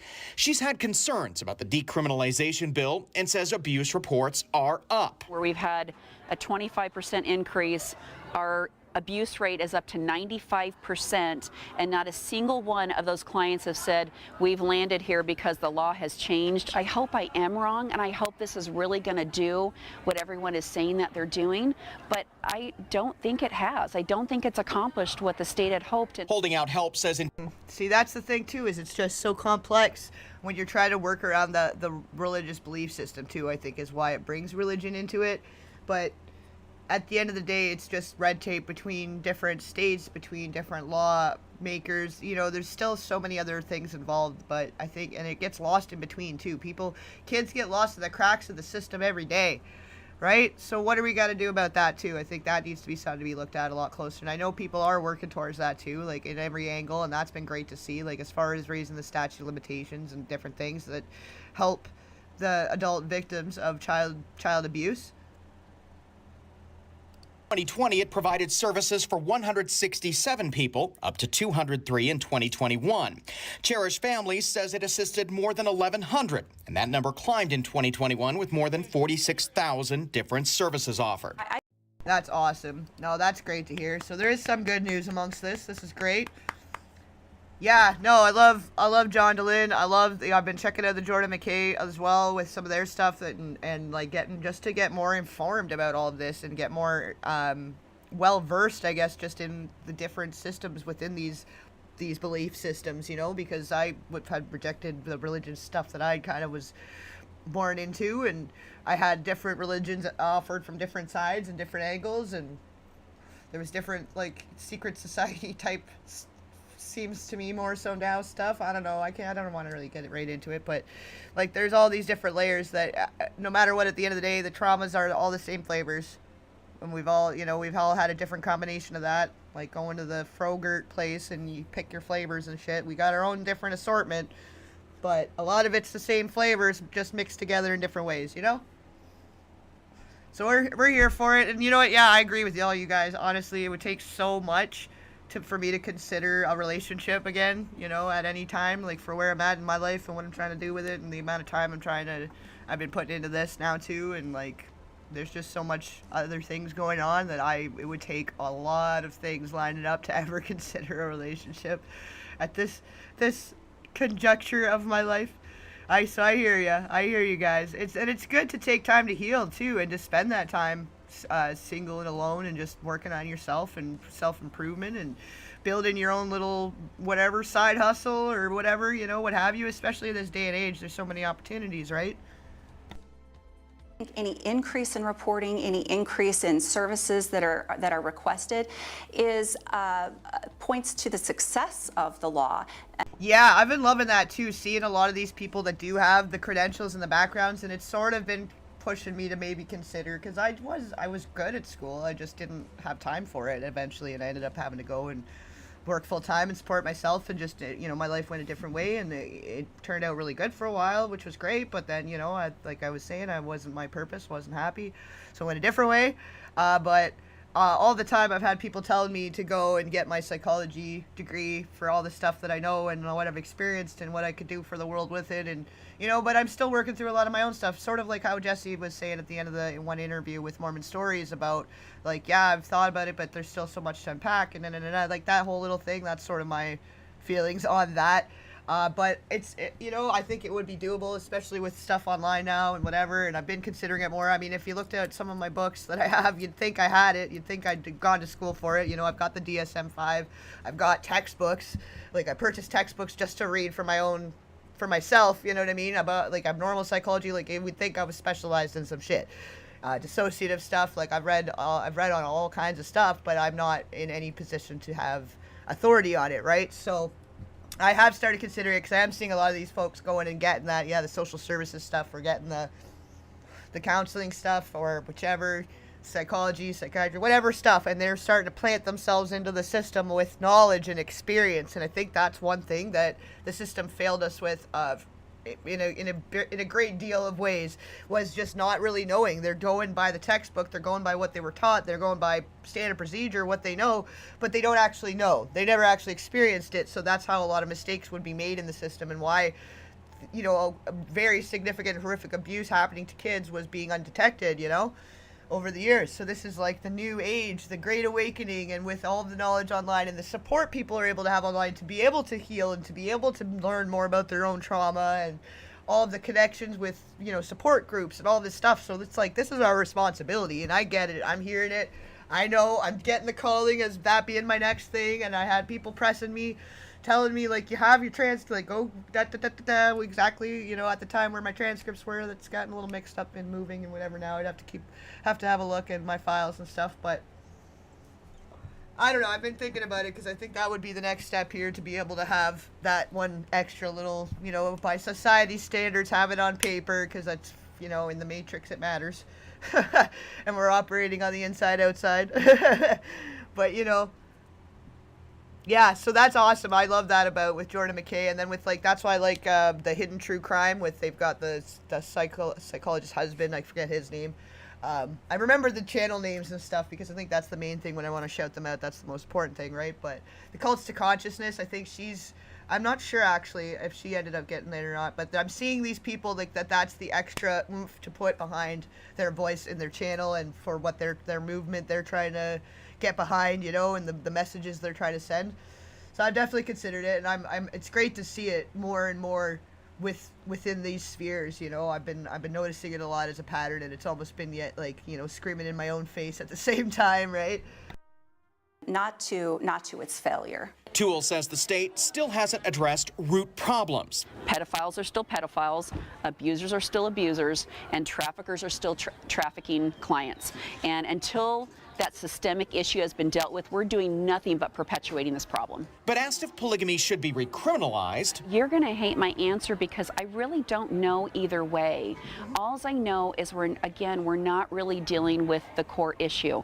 A lot of the people that are living in these communities are my friends, and for me to go and say, no, I want them to be felons, that doesn't feel right either. As soon as you get rid of the pressures to close down a polygamous society and open it up, right? Then you can acutely prosecute these issues that then remove the stigma. While the bill was designed to address crimes in traditionally closed societies, some say culturally the change has contributed to people speaking more freely about their families. Well, I am a product of the people that went through the 1953 raid in Short Creek. And so I've had a long history of how it's affected my life. Marlene Hammond and Ruth Williams are from different generations of plural families. We are very proud of our families. We grew up, many of us grew up in fabulous homes with very caring parents and a good family structure, but there was always that pending doom that if you talk too much about your family, serious consequences could come from that. Both have been activists for decriminalization of polygamy for years now. We ladies said, oh, that's enough of that. We've got to stand up and speak for ourselves. They say things have changed. We don't have the same worries that we did a few years ago. Really, truly, you can be more honest about your lifestyle. There's a lot of work to be done. We have a long ways to go. And there are still some fears Utah could change course again. But I did have a lot of people in the community saying, but let's hold off, don't say who you are, don't post your family pictures. Draper says it will take time to see the full effect of decriminalizing polygamy. And I can personally see a lot more people coming out, a lot more people reporting crimes, and it's going to take some time to undo some of the harms. It's going to take a generation. Others say it's too late to go back into hiding. And don't talk about us without us. We will be part of this conversation, and don't pretend that we don't exist. In Hilldale, Ben Winslow, Fox 13 News, Utah. The leader of an offshoot of the fundamentalist LDS Church appeared in an Arizona federal court today. Samuel Rapley Bateman pleaded not guilty to charges of obstructing an investigation, including aiding a kidnapping. The polygamous leader is accused of helping facilitate the disappearance of 8 girls from the custody of Arizona Child Protective Services. They're caught up in an investigation of Bateman. He's accused in court documents of taking child brides and has declared himself the leader of the... See, so this is the thing. At least they're starting to put groups and agencies and regulatory services in place and trying to contain the situation, which is great to hear, but obviously we still have it operating very blatantly out in the open here. So I think this is where the spreading the awareness of it is important too. So if you see these people in an area that aren't usually there, call the authorities, because they're probably trafficking children, or they're in that state picking up kids to bring them back to the compound. You know what I mean? Like, this is the stuff too of why. Here, let me turn this down a bit. That song got a little epic at the end there. Like, this is the important thing too of why we got to keep talking about it and spreading awareness about this part of it specifically, because this is certain things that are the detection of what's going on with these sorts of cases, and that can help help the authorities make the moves they need to better protect the kids in these situations, so they can cleanse these communities and they can cleanse these religious sects, groups, organizations, whatever the heck they are. You know, this is where it comes down to. It's like, everybody do whatever whatever you want. Do what you want. Where you're, you know, I don't need to go into graphic details or anything. I was going to think of something silly to say there, but I don't need to. But do whatever you want. As long as it's adults, between consenting adults, and nobody is getting hurt that don't want to be hurt, and no kids are harmed or a part of it. do whatever you want. Don't care. Believe what you want. Do what you want. Whatever. Dress up as whatever, like, what? Never mind. I keep thinking of random things to say for this, but let's keep it serious here. Just do what you want to do. Just don't hurt the kids, you know. And if we can better open these things up and be looking at all these different situations better and be learning more in communities too to help the law enforcement, because basically some of these people, they're able to catch them because they're seeing these people at an Airbnb and people are like, I don't know what's going on, but like 10 kids just came out of a truck that like are looking like these Mormon kids or whatever, or these FLDS kids, and we don't know where they're come from or what's going on here, but it seems a little off. Like, you guys maybe want to come check this out. Like, if there's more people doing that and not just minding their own business, you know, because a lot of people, they got like that bystander effect where they're like, oh, I don't know what that is, but I don't want to bother with it. It's not my business. It's not my problem. You know, like, we need more people that are going to be like, you know, I'd rather be wrong and embarrassed than have a gut feeling that there's kids being harmed or trafficked or anything going on and not have done anything about it. You know what I mean? FLDS Church, which has been led by Warren Jeffs, who was serving a life prison sentence for sexually abusing girls he had married. Fox 13 News has confirmed the FBI has been carrying out a raid in Colorado City today. The FBI office in Phoenix confirms it carried out court-ordered activity in the community. Residents say at least one home had agents there carrying out the raid. Fox 13 News is told it is related to the arrest of a 46-year-old man named Samuel Bateman. Police reports say he was pulled over headed toward Phoenix with several children in a locked horse trailer and in his vehicle. The children range in age from 11 to 15. Some of the children, the documents say, were not his, and he was booked for child abuse. Our big story tonight at 6, the Mormon Church now a part of several lawsuits involving the scandals surrounding the Boy Scouts of America. I'm Tram Mai. And I'm Joe Dana. Mark and Karime both have the night off. The LDS Church has been hit with several lawsuits for allegedly covering up decades of sexual abuse among Boy Scout troops in Arizona. This marks the latest legal action before the state's end-of-year deadline for adult victims to sue the Scouts. Team 12's Josh Sanders has been following the claims and has more for us tonight. Josh? Yes, 7 cases filed against the Mormon Church for what lawyers claim was a systematic failure to keep Boy Scouts safe. In these cases, part of hundreds expected to be filed against the Scouts in Arizona for decades of alleged abuse. They want some acknowledgement of what happened to them. Evan Smola represents 7 men claiming their Boy Scout leaders in Arizona sexually abused them between 1972 and 2009. At the time, the victims' ages ranging from 9 to 15. They want the ability to get their lives back on track. But these lawsuits also claim the Mormon Church is responsible. The liability against the LDS Church arises from their sponsorship of troops in Arizona. In Arizona, there are 6 LDS temples representing more than 436,000 members, the church sponsoring at least 7 troops. The lawsuits claim church leadership never notified authorities of abuse allegations and instead would conduct its own investigation while letting accused scout leaders continue to be around kids. The church itself is kind of the eyes and ears on the ground in scouting, and it is their responsibility to vet adult leaders. In a statement to 12 News, LDS officials say in part the church has zero tolerance for abuse of any kind.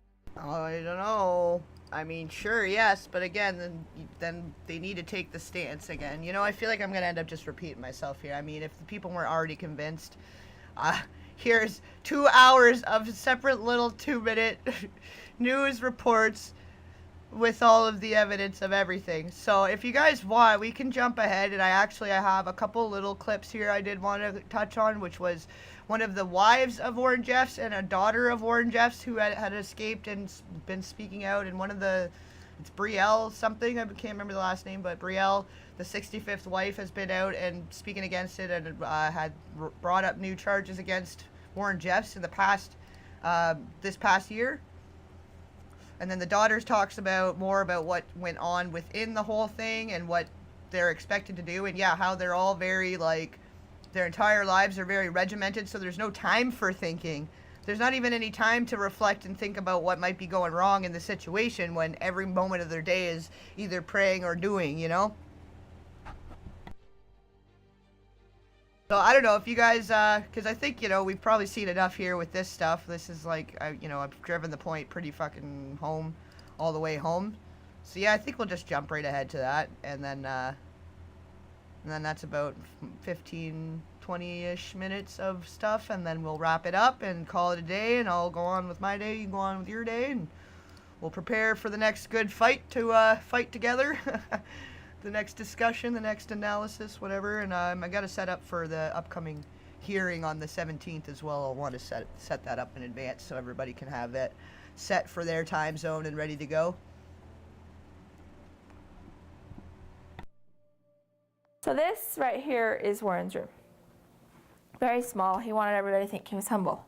Brielle Decker showed us around one of the mansions that used to belong to Warren Jeffs, the polygamist FLDS church leader and convicted felon.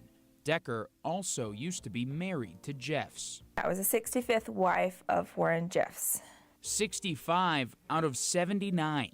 Decker, born Lynette Warner, spent time at the house while married to the child sex offender. This was the prayer circle when we were here. We'd all hold hands. She says her time in the house was mostly positive, but the rest of her time in the FLDS church and her attempts to... Yeah, let somebody just get to bed, too, exactly.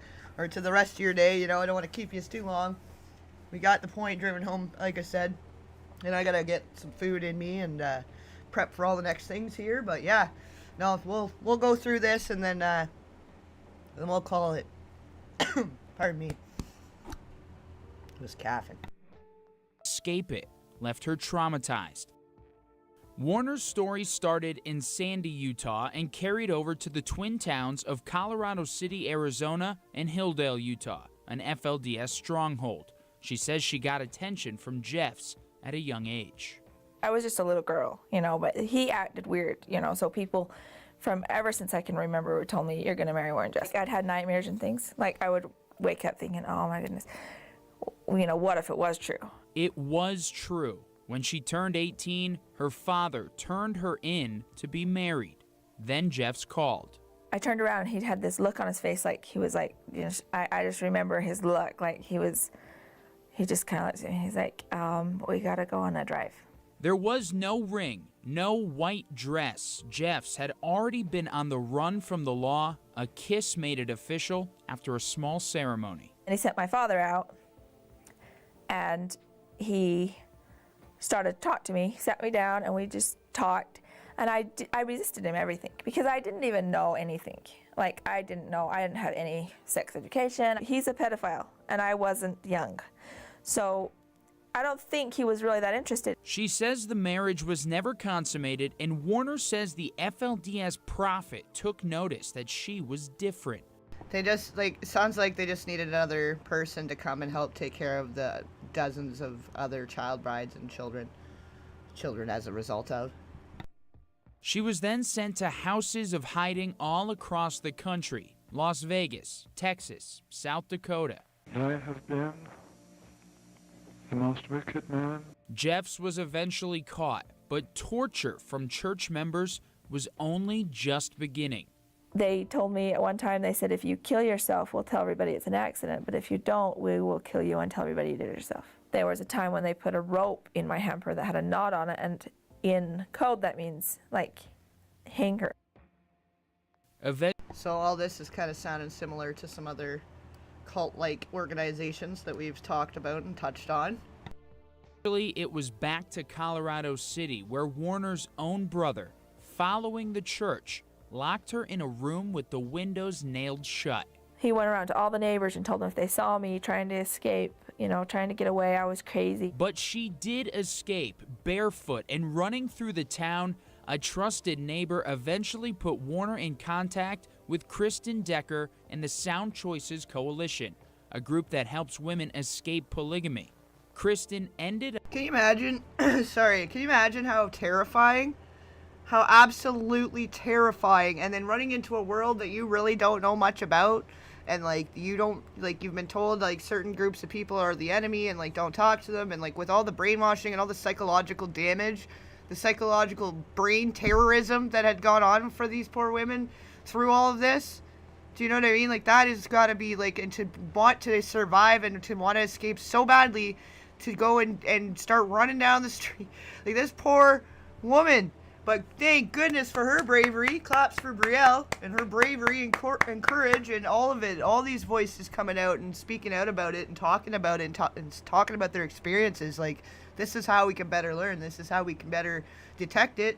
We can see it. We know what's going on. Keep our eyes on it and not let it get dropped and lost in the cracks like this kind of stuff has so often in the past. Adopting Lynette Warner, she then changed her name to Brielle Decker. I just got legally adopted so that I could, no matter what, I would be not in the FLDS. So this room right here is the one he told me to stay in. Today, Decker is back in Colorado City, back in one of the houses she and the other wives stayed at. She says she wants to be there for others who flee the church. So my dream was to have a transitional living. Like I'm 65, the other 78 ladies could have somewhere right immediately when they get out. Do you hope they all get out? I do.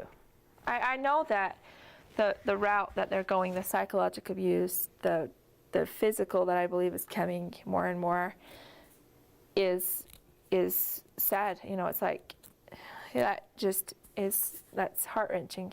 Matt Gelka, Fox 10 News.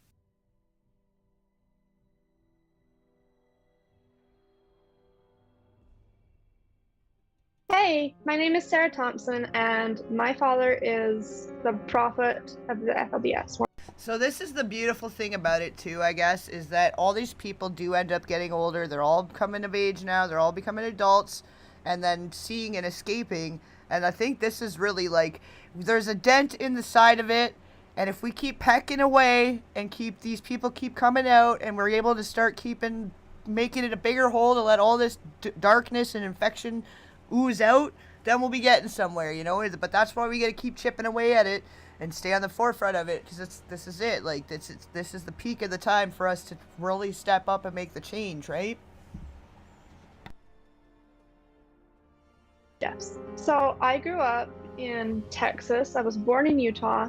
We moved to Texas when I was 9 months old. We lived there for about 5 years on and off, and then we lived in Colorado for the rest of my growing up years. So me and my family, Warren Jeff's family, so all 132 of us, I think, lived in Texas in this big ranch called the YFC Ranch until about 2012. So we all lived in this big house. It had several rooms. There's like a hotel, basically. So the FLDS it stands for Fundamentalist Church of Jesus Christ of Latter-day Saints. Right, so it is, like, it's very much associated with the Latter-day Saints Church. Like, let's be real here, right? But this channel is very interesting. I want to recommend it as well and shout it out as well, the Unfiltered Stories. It's awesome. They've got some awesome stories. They have one with Brielle as well, but I've got the littler version of the one with Brielle, and then this one with the daughter of Warren Jeffs. And I do really hope more of these people get out and are able to use their voice in this fashion, because this is really important and of our better understanding as well. Because I think a lot of people, like, honestly, before all this went down, I thought the Mormons were the same as, like, the Amish and, like, you know, doing, like, the backcountry 1800s style living and whatever. And that was the main long and short of it. And, like, yeah, they had lots of kids, but it was whatever, you know, they're wholesome in a way. But this LDS, FLDS stuff, there's so many other things going on here and the way they've separated it out and then calling the Mormons and whatever, like, the separation and division is what's confused a lot of the people outside of the bubble and outside of these regions, where it's more common, you know. So we just gotta keep trudging through, as awful as a lot of it is to watch and to listen to. Sometimes it's important to sift through and to get the knowledge and get the wisdom out of it. So that we can keep progressing as a society in a more healthy and productive and positive way. So it's a break-off of the LDS Church, but it's very different. Warren Jeffs is the leader, the prophet, that is what we called him, of the FLDS Church. Growing up as a daughter of Warren Jeffs was kind of like royalty in a way, but also you had a lot more pressure to be, like, perfect. I remember when I was like 5 years old, the mothers would be saying, well, the other children are watching, so you have to act like perfect because you're Warren Jeff's daughter. We woke up at 5 a.m. every day. While we lived in Texas, then we would have to wake up earlier to feed the cows, the chickens. Then we I mean, you know, and in a lot of ways, sure, the FLDS, they are very different. Of course, it's very different. It's a whole different, you know, I get that part. I get there is a very significant differences, but the trickle-down effect, and with the different psychological brainwash, mind control, indoctrination, and then withholding food as punishments, these different little aspects that are a trickle-down from the fundamental belief system, the fundamental teachings,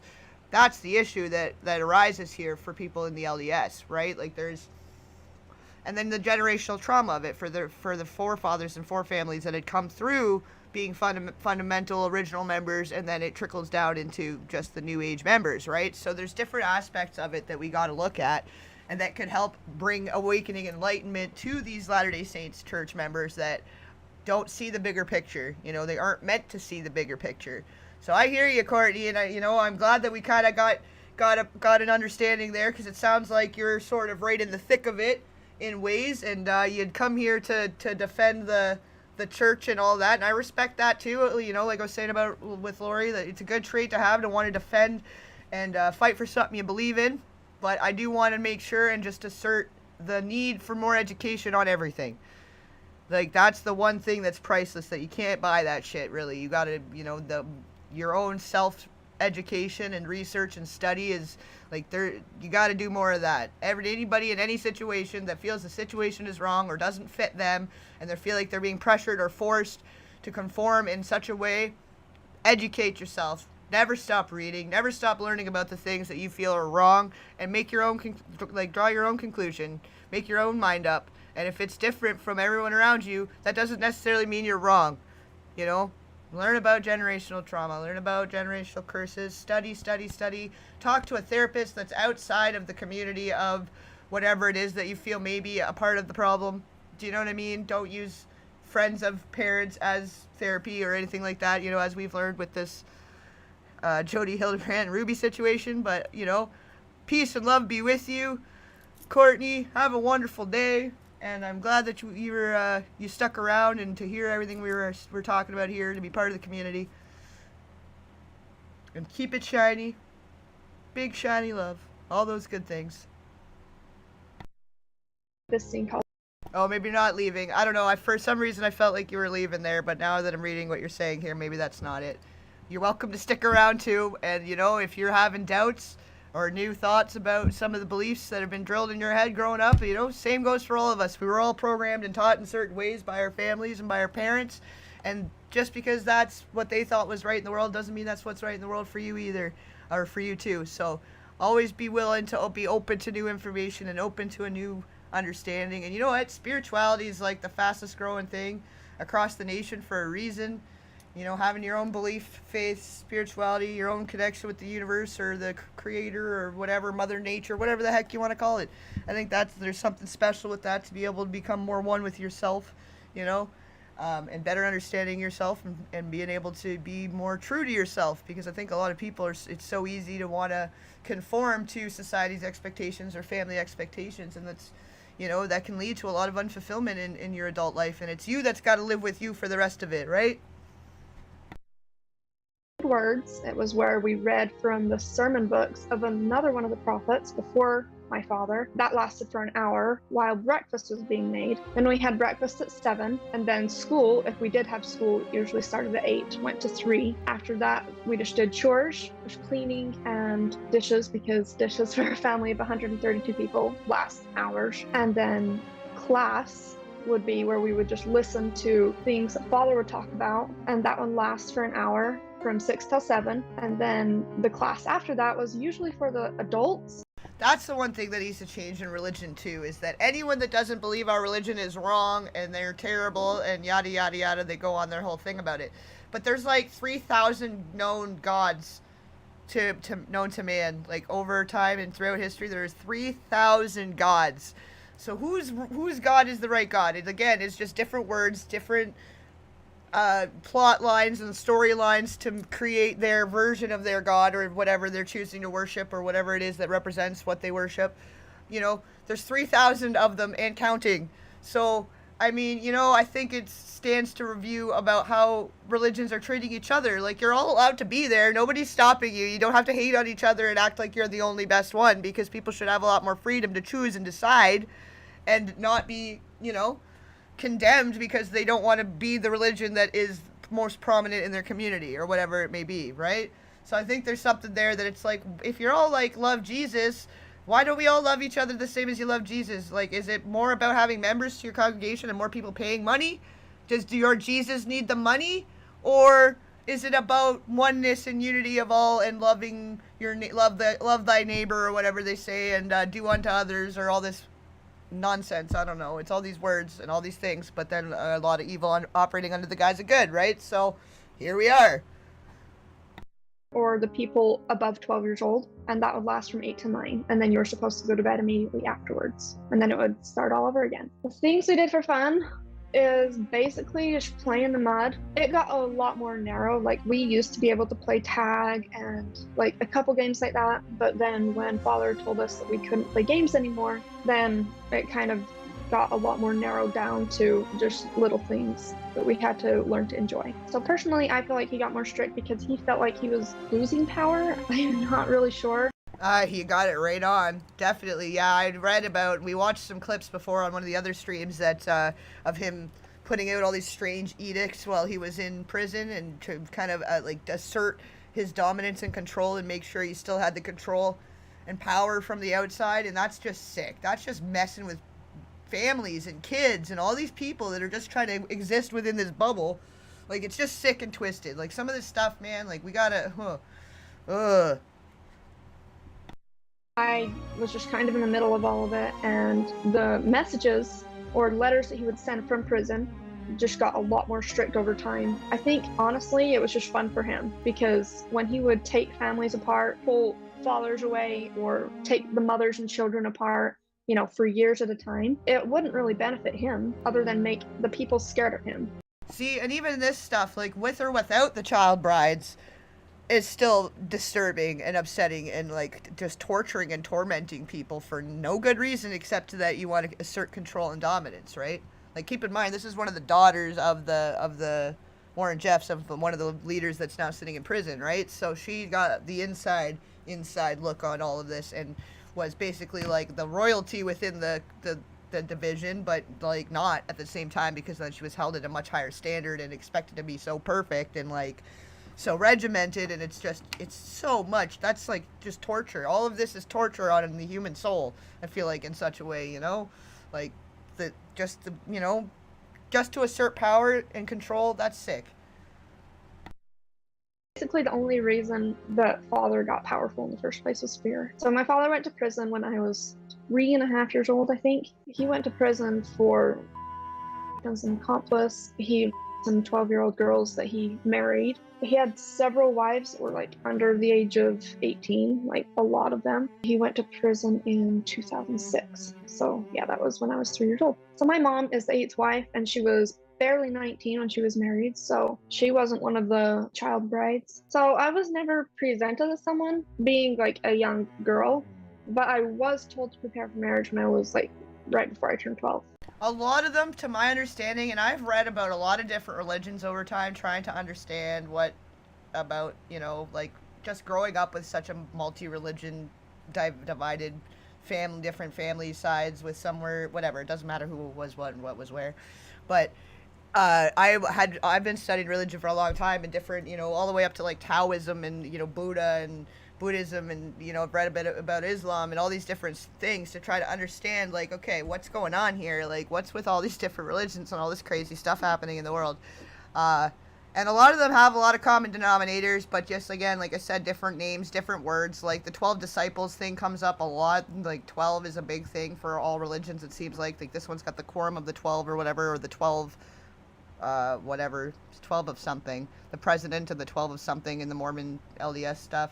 They've got 12, it's 12 of something in almost all religions. Apostates, whatever, the 12 something, whatever they're, the apostles, I don't know what they're called across all the religions at this current moment. There's so many different ones, but I've read a little bit on each and every one of them, you know, in ways, and there is a lot of different things about them that end up seeming very similar in a lot of ways, that it's just same book, different words, you know. It's like doing Mad Libs. They take the name, person, place, thing, whatever out of it, and they add different things in there, and they put some of their own little stories in there with it to make it all make sense. But you know, it's a lot of it's very similar, and it's a Jesus figure, and the 3 days and coming back and all this story. Like a lot of these religions all across the nation are based off of one original story that some guy wrote on a camel's back in the desert. By the sounds of it at this point, like, because it's really all just a man-made. It's man-made. Religion is man-made. And at this point in time, if we got people out here talking like they're talking to God, and God speaks to them and they think they're Jesus, they put them in a mental facility. So we still are following these religions that were by people saying, oh yeah, I heard Jesus, I heard God, and they said it needs to be this way and that way and all these ways. And then it was edited over time by kings and different other public, authoritative figures, and they reinterpreted it and rewrote it and re-edited it over time. The Quorum of the 12. Thank you, Jamie. Right, 12. Exactly, thank you. If you know of other ones, drop them in the chat, like all the other ones in different religions, if you're here from other religions. But yeah, you know, all of it ends up lining up to be very similar, and it's all from one main story, pretty much. And, you know, by proxy, we're just worshiping those people that wrote the stories. And at this point, we should have more permission in every household across the nation to choose what we want to believe and not be forced into whatever our family believes. You know what I mean? I think at this point, if we want to be more of on a spiritual level, that should just be okay. And having no religion does not make you antichrist or anything by that matter. Spirituality is very peaceful. Nobody out here hurting people. You don't hear about, oh, this angry spiritual group doing this stuff out here, you know? Like, oh, 12 spiritualists arrested after, you know, such and such kids, and like, you've never once heard the spiritualists, people that are more spiritual, doing all this stuff out here. So I think, you know, if anything, I'm leaning more in that direction out of all the things. But yeah.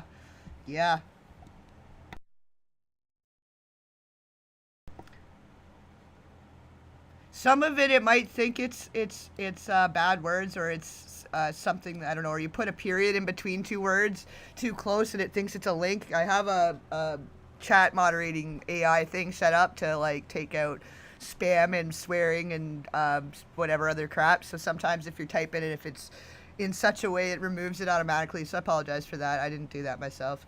It did it on its own. And it was by some of the people who had been married to Father when they were 12. They were told to believe that it was like a good experience or whatever. And maybe some of it was, you know, maybe like the new world or getting to see all these new people. Maybe that was cool. But it wasn't until after I left till I found out who Father was planning on for me to get married to. And it was my sister Rachel's husband. So basically all the people, all the men who married girls that were from the Jeffs family were the highest families up, like the most, they meant the most to the FLDS. So I have a couple of sisters. Like, that's the thing too, it's not even just like child marriages, it's like arranged child marriages here. So it's like they're trading them like Pokemon cards up in this situation here. Are married to like this one man, and most of them had children by him, except like the youngest. She was married around 15, I think. She didn't have kids by him, I'm assuming because he was put in prison. All the girls starting to be prepared for marriage, like very young, all of our lives. But I don't think that Father really decided who I was going to marry until I was around 15 or something. So I was going to be married to one of my sister's husbands. The reason it didn't ever happen is probably because we left like right after they found that out. But honestly, if I was to be married to anybody in the FLDS, he wouldn't be a bad choice because he was a very kind dad. He wasn't like one of the very abusive ones. So like, it's common enough that it's, you know, like the goodness of the husband is just like, well, he's not that abusive, so that'll be all right. But meaning that most of them are pretty abusive by the sounds of it, so that's awful. Like, something definitely needs to be done about this. No matter whose responsibility it is, no matter who is leading it, something needs to be done about it, you know? that. I was 15 years old the day that Mom told me that basically everything I ever knew was a lie, that my father wasn't the prophet, wasn't like the God, he wasn't on a pedestal like we put him on. It kind of just all hit me in the face. She's like, I'm just going to tell you something, you need to hear it. We were out on a drive and I was just like, oh my gosh, what is it? Like, did someone die? Yeah, I'm glad too. I second that, what Jamie just said, that I'm glad that you guys stuck around and heard me out, because I definitely wasn't trying to just attack it as a whole, the church as a whole. But there is a lot of the things going on that is in the same sphere, you know? So who's holding the umbrella, the Latter-day Saints umbrella? You know what I mean? That's where I'm getting at. And I appreciate too that you stuck it out and that you guys are maybe having some realizations for yourselves too about things maybe that you didn't know quite. It wasn't quite explained as truthfully to you in your upbringing, you know? Just said, you know, basically your whole life you've been told stuff that is not true. Your father is actually like this criminal, and it kind of just all hit me at once, and I just sat there in my seat and just stared to the road, and then I just burst into tears. We just cried together for a couple of hours. It was really emotional, and it took probably like a couple of years to like get it all into my head. I would go through my mind like at night and just sit there, is this real? Like, am I really this age? Am I really his daughter? Like, if they weren't already having a dissociative, like, just a dissociative condition, having dissociative abilities to be able to withstand all of this abuse and the different things that they were undergoing at the time, if they weren't already, like, she definitely dissociated in that moment and being told her whole life is a lie, everything she knows is a lie, there's a whole other world out there, and this is all wrong, and everything that you've been taught and told and programmed for is not real, and we're going to have a different life now. Like, absolutely, that would spin your whole dome all the way around. Like, that's a lot. There's a whole lot going on with that, and to understand and to be able to wrap your head around, for sure.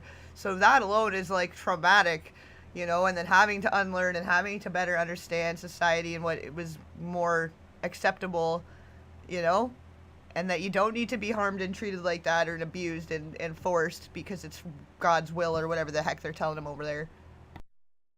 Like, am I really Mom's child? So my mom and me were not together most of my life because she was the caretaker of like 5 other girls, and my caretaker was a different mother that was in charge of me and 2 other girls. I personally got to be with my mom every day at 3 p.m. for 1 hour. That was about it until Father would like take us apart for a couple of years, bring us back together. Which, that too is bad for, like, that's a psychological damage, not allowing children to bond with their parent. Like, a lot of these children are raised by other women, like the other women raise the kids, and then there's like, it's all recycled around and sent around, and it's a whole different thing. But just that, not being able to bond with the parents, and the, like, that, just that on its own is really messed up to be doing to these kids. And like changing it around, and like then they take the kid, and then it's that one's husband, but then the other one, like, she, like, the whole thing is so complicated, but it's so damaging. Like, that's so damaging to a psyche.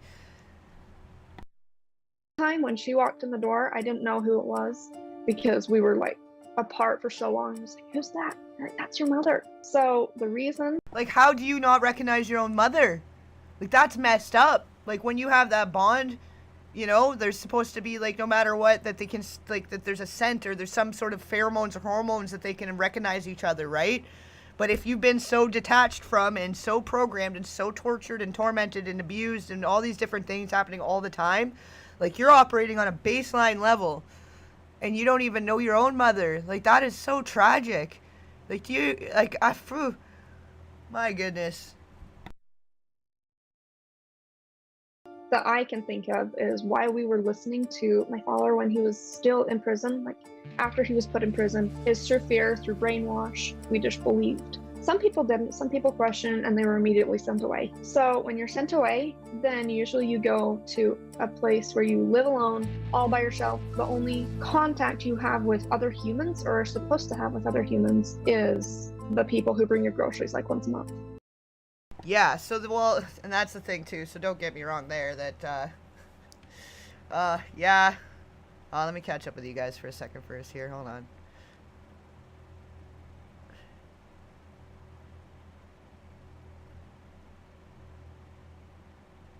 Yeah, no, I guess maybe I just need a minute. I don't know. Like, this poor people, man. Like, it's hard to wrap my head around. Like, it's all meant to just deprogram and kill their spirit in such a way so that they're just at service of these other people. And that's just sad. It's just really sad.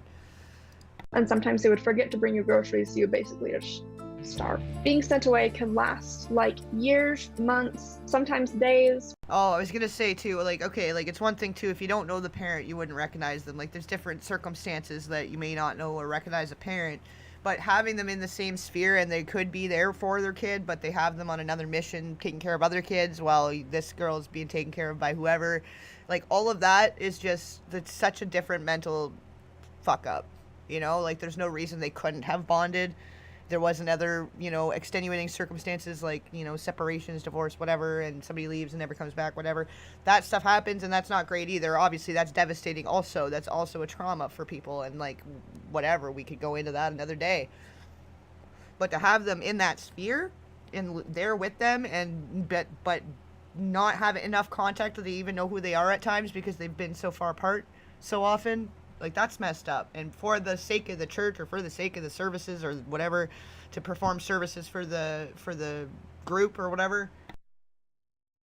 Just whenever Father remembered that you were alive. I wasn't that close to him, but he did send me a lot of messages. I feel like I was as close to him as a lot of the other girls or children. I became one of the least favorites very quickly in my family. Even after I had went into public high school, right after my mom spilled everything to me, that like everything was a lie. I don't even know how sex worked. I just knew that you got married and then you had children. So I figured it was just through kissing.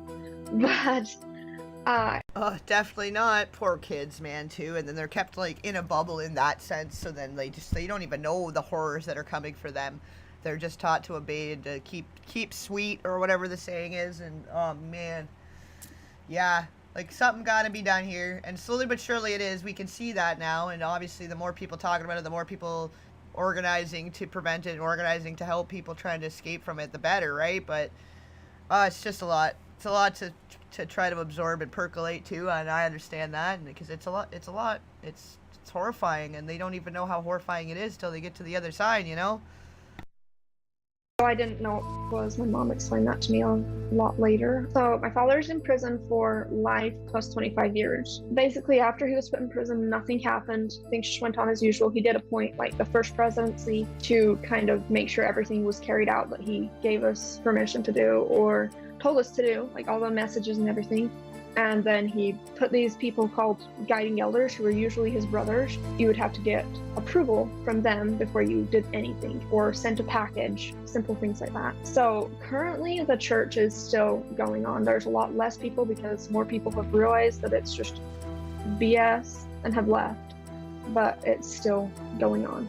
So that's the thing, right? Okay, like, it's starting. We're starting to drain the infection, but there's still a lot of evil underneath there. There's that fern gully black goo underneath the infection that's still, like, we the whole thing needs to be cleared out. Like, with any wound, with any boil that's been burst open and all the infection starts oozing out, that's the shit. We gotta squeeze it out, all of it, every last bit of it, and then so we can stitch it back up and that wound can heal. Because for so long, and in the society that we live in today, for this shit to still be going on, man, like, that's just... It's atrocious. It's atrocious. We went into hiding, my mom and I, right after the raid, because Father told us that the Gentiles, or normal people that weren't part of the FLDS, were trying to kill us and would possibly kill us if they got us. So after we went into hiding, we lived in hiding for 13 years, roughly, until we were kicked out. Pretty much with any relationship, if you come out of it and it's like coming out of a fog, and it's like you start making all these realizations about how bad it was bad. The whole thing was bad. Everything about it was bad. It was abusive. Like, if you start coming out and you have a clearer mind right away and everything starts to make sense and you don't feel so crazy anymore, probably, there was some poison in the well.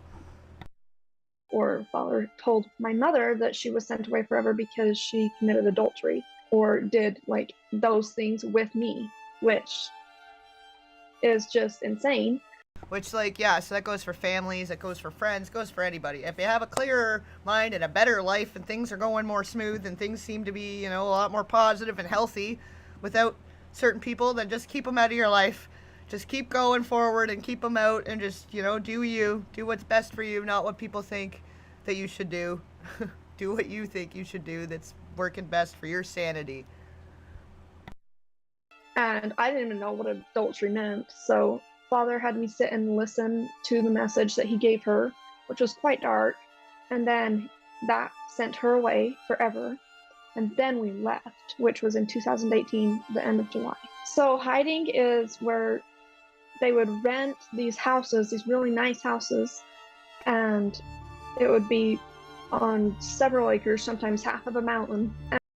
Yeah, well, that's the thing too. Is like this is where I want to get down to the facts of like emotional violence and psychological warfare and stuff too, because there's so many other layers to it that are abusive and traumatizing that a lot of people don't realize, and they don't, they're never able to come out of the fog because they're still living in it and not seeing it clear. They're just going along to get along, and that's no way to live either.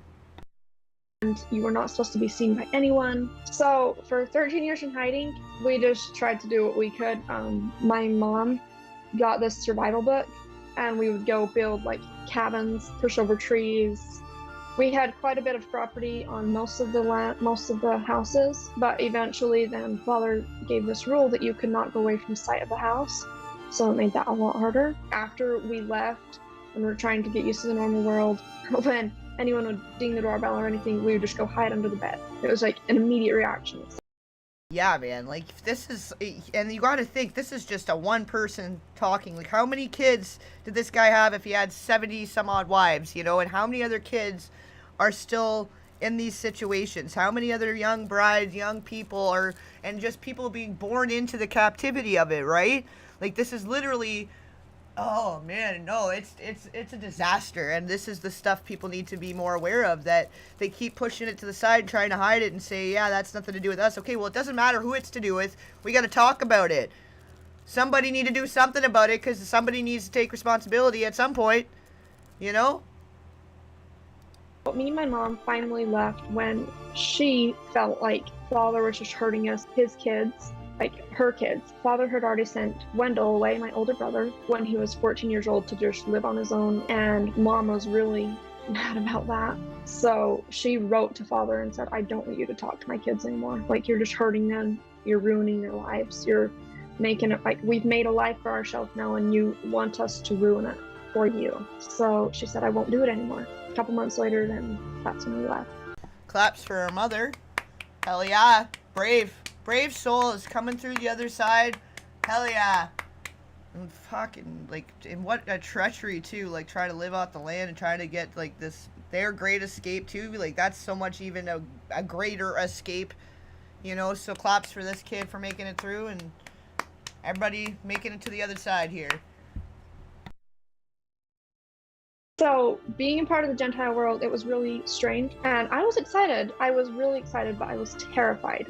I was not around people at all, very much. I was very shy. I couldn't talk normal. I mean, I could talk normal, it's just very much FLDS-like, so it's a lot slower, really hushed, really quiet, because that's how we were taught to talk. So when I first walked into public school, it was so loud. Boys were like so close to girls, and it was really terrifying. Any guy teacher, I would just be like looking at the ground. Like, this is it too, is what trauma of just trying to assimilate back into society too, because it's like everything you've known and your whole world has been so closed and isolated and separated and regimented and programmed and brainwashed and all these things, abuse, all this stuff compacted into this like one little person, and then they're trying to come back into the real world and they have no clue what's going on. And then these are the people that get taken advantage of too on the other side. Like, they come out in the world and they're able to get led into all kinds of things because they're vulnerable and they're naive, and it's just sad. It's all sad. Because, we were supposed to respect the man. So yeah, that was like my main experience with the Gentile world, just immediately being pushed out into that. But with our friends, our close friends who were Gentiles or normal people, they were very understanding. They helped us a lot. Formans and Normans, that's what we're going to call them now. But yeah, well, it's too bad, but like at the end of the day, that's her biological father, and she's gonna have to accept that and reconcile with that, and that's what it is. And it's messed up to think. It is sickening in ways, but it is what it is, and that's all she knows. And maybe that's some of the only things that still remain true for her. So she clings to that. That's one true thing that no matter how you cut it, that's a one truth. And if everything else she's known in her entire life is a lie, all those little truths, she's going to be clinging to that, right? And just took it slow, helped us take it slow and get used to everything out here. My mom started dating this sheriff right after we left because he was the one that was our hero. That's how they met, is like he saved a little boy from drowning, and that little boy just happened to be one of the FLES boys that I taught when I was 14 years old. That's how they met, and she was dating him during that time. She had babysitting jobs on and off because we weren't very qualified for many jobs, so the only ones we could really get is babysitting or FLES jobs. Like, that's so complicated too, so definitely we got to make more awareness about that aspect of it. It's just to be able to become, not only assimilated, but then productive members of society. Like, it's so complicated, but it sounds like a lot more groups are coming out for the go-between and for helping them assimilate and helping them transition into society more gently and more smoothly, rather than just throwing them out there like, all right, off you go, have fun, so that's good. But yeah, the Normans, so Mormons, Formans, as in former Mormons, and then Normans, the normal people that aren't Mormons ever. They weren't Mormons, I guess. Doesn't mean they're any more normal, but they're, non-Mormons. Normans, non-Mormons. We're never Mormons. We couldn't get FLDS jobs. So honestly, I feel like now I have adapted. I feel like now I have adapted a lot better with life, with going through 4 years of high school. That definitely helped me a lot. I feel like that is one thing that just kind of pushed me a lot faster to become more normal. I had to learn how to talk fast. I had to learn who Taylor Swift was. I had to learn who my favorite artist was, because those simple questions in school, like what's your favorite song, what's your favorite food, what's your favorite candy. I was like, what's candy? Yeah, claps for this girl too. Claps for Sarah Thompson for coming out the other side and being able to find her way through the battlefield that is high school on its own. Like, come on now, we know some people didn't have the greatest time. Some people had great times. You never know, whatever. But high school is an interesting time of development and learning, right? So it's great that she came out the other side. Claps for her. Definitely pushed me a lot to become more normal, and my style has changed a lot. Talking to boys has not gone well. No, haven't had a boyfriend yet. I guess a lot of the trauma with men or whatever. I would like to blame it on that. I have gone to a couple of dances with boys. I don't know. I guess a lot of guys just don't like me or something. I know I'll find him someday. Probably not in my small town. I just need to get out there. So throughout the FLDS, we were taught to keep our emotions very pushed down, very hidden. Even smiling was closed lip smile. Never cried. There was gaps, 3-4 years, never cried once. This is where we gotta be able to detect the surface level things better too, with having their outfits and the color coding and the different things on that level as well, because they don't even know, and they're not allowed to show emotion even if they do know. Even if something's wrong, they're not allowed to show the emotion. They're programmed to not show emotion and not show that anything's wrong, to just keep sweet, keep your mouth closed, smile. Everything's good in the world of the whatever, right? But all these little things, this is why we gotta be more educated as a society just about these different little details, so that we can be better understanding why they seem like they're fine when the law enforcement talks to them, or why they won't talk to law enforcement, and these are all the details. And when we would get hurt, we were just supposed to pray that Heavenly Father would make it better. And I broke a lot of bones, but coming out here, learning to even lift your arms above your head when you're dancing, that was a big, very hard, just had to do with emotions, learning to show your happiness. Well, I'd say just having these groups that are the go-betweens, the mediators, because I think a lot of that, there wasn't much of that before, so people would come out and then they're just thrown into the craziness of society, and then this is people that do end up, becoming lost in the cracks of society, right? And whatever, I won't go into too much detail on what that may mean, but you guys kind of get the idea of how people can be lost in the cracks and lost in the system. But yeah, for her to come out and be able to become so assimilated, like obviously these new groups that are happening and the help that they're doing and you're seeing it.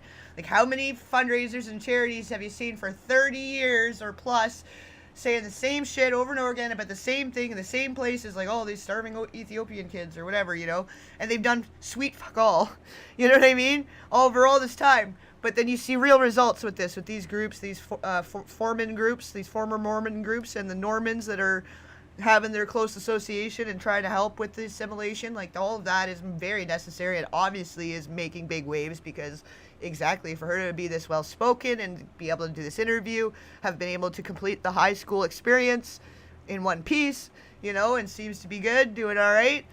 Maybe she's not doing completely all right. I'm sure she has a lot of struggles still with dealing with all the trauma, and more will still to come. She's still not quite in their, doesn't seem like late 20s, early 30s yet. So there will be more surfacing, I am sure, and more realizations as she's getting older. So, obviously this is, we can't assume that she's all right now. But as far as the assimilating part, it seems that we've made waves in that aspect.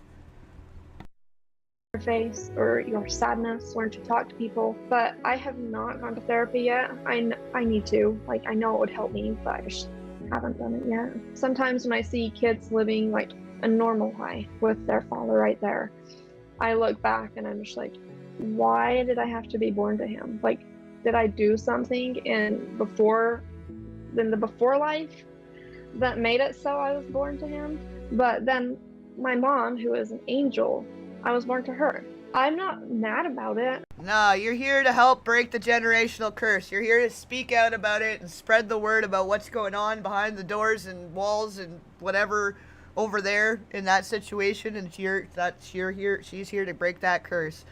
And that's amazing. That's good. Good for her. If nothing else, if she just keeps spreading the awareness and has more involvement in that and helping the others transition too into society and all that, like, that's wonderful. And yeah, both of you guys, Lori, Courtney, for the fact that you both were able to stick around and hear us out and understand where we're coming from, and that we were able to reach a common ground there, that's big. I think 2 people, if every stream we could help 2 people open their eyes a little bigger and be more true to themselves and love themselves better and seek more of a more spiritual path for themselves and find their own belief system and not be so ingrained, having whatever was programmed and so ingrained in their adult life, and they're able to seek their own happiness and their own joy and whatever makes their heart sing. If we can do that with 2 people every time, then we're doing a good thing here. And I'm claps to you both, Lori and Courtney. You both get fucking claps for eyes wide open. That's right. That's right. We're doing a good deed today. I feel it. I'm feeling it in my soul guts. I'm not mad at even my father for being born into the FLDS. I know it's not even, it kind of was his choice. And you Girl X for joining us and being part of it. Everybody here that's part of it, that's part of helped facilitate that and better helps transmit the information and the exchange of information and support and all of that. This has been a beautiful day. It's a beautiful stream. If nothing else, 2 at a time. Let's do it. Let's go. This is good. That's all it takes. And everyone counts. Everybody's voice counts. You all matter, all right? I'm going to keep saying it till everyone believes it. You matter. Your uniqueness makes you you. What makes you heart... we are here. Perfect timing. Thank you, Streamlabs. AI. Moderator. Perfect timing on that. But you guys, we all matter, all right? Like, and your truth matters. Your personal interests matter. Whatever you're talented at, whatever made your soul sing for the first time in this world, do more of that. All right? But I just mostly envy the kids who have like a normal childhood, like knew what toys were when they were little. So I am quite close to several of my sisters, the ones who have left, and my brothers. There's a lot fewer boys who have left the FLDS. We understand what everybody has been through. We've obviously had totally different experiences because most of the time we weren't together. Most of the time, even if we lived in the same house, we were supposed to be locked in like our rooms or something. Especially me, because supposedly I was always doing bad things that I had no idea about. Several times they would... like, forget finding Jesus. Why don't we find what makes our soul sing? Let's find our spark. Let's find what makes us shine.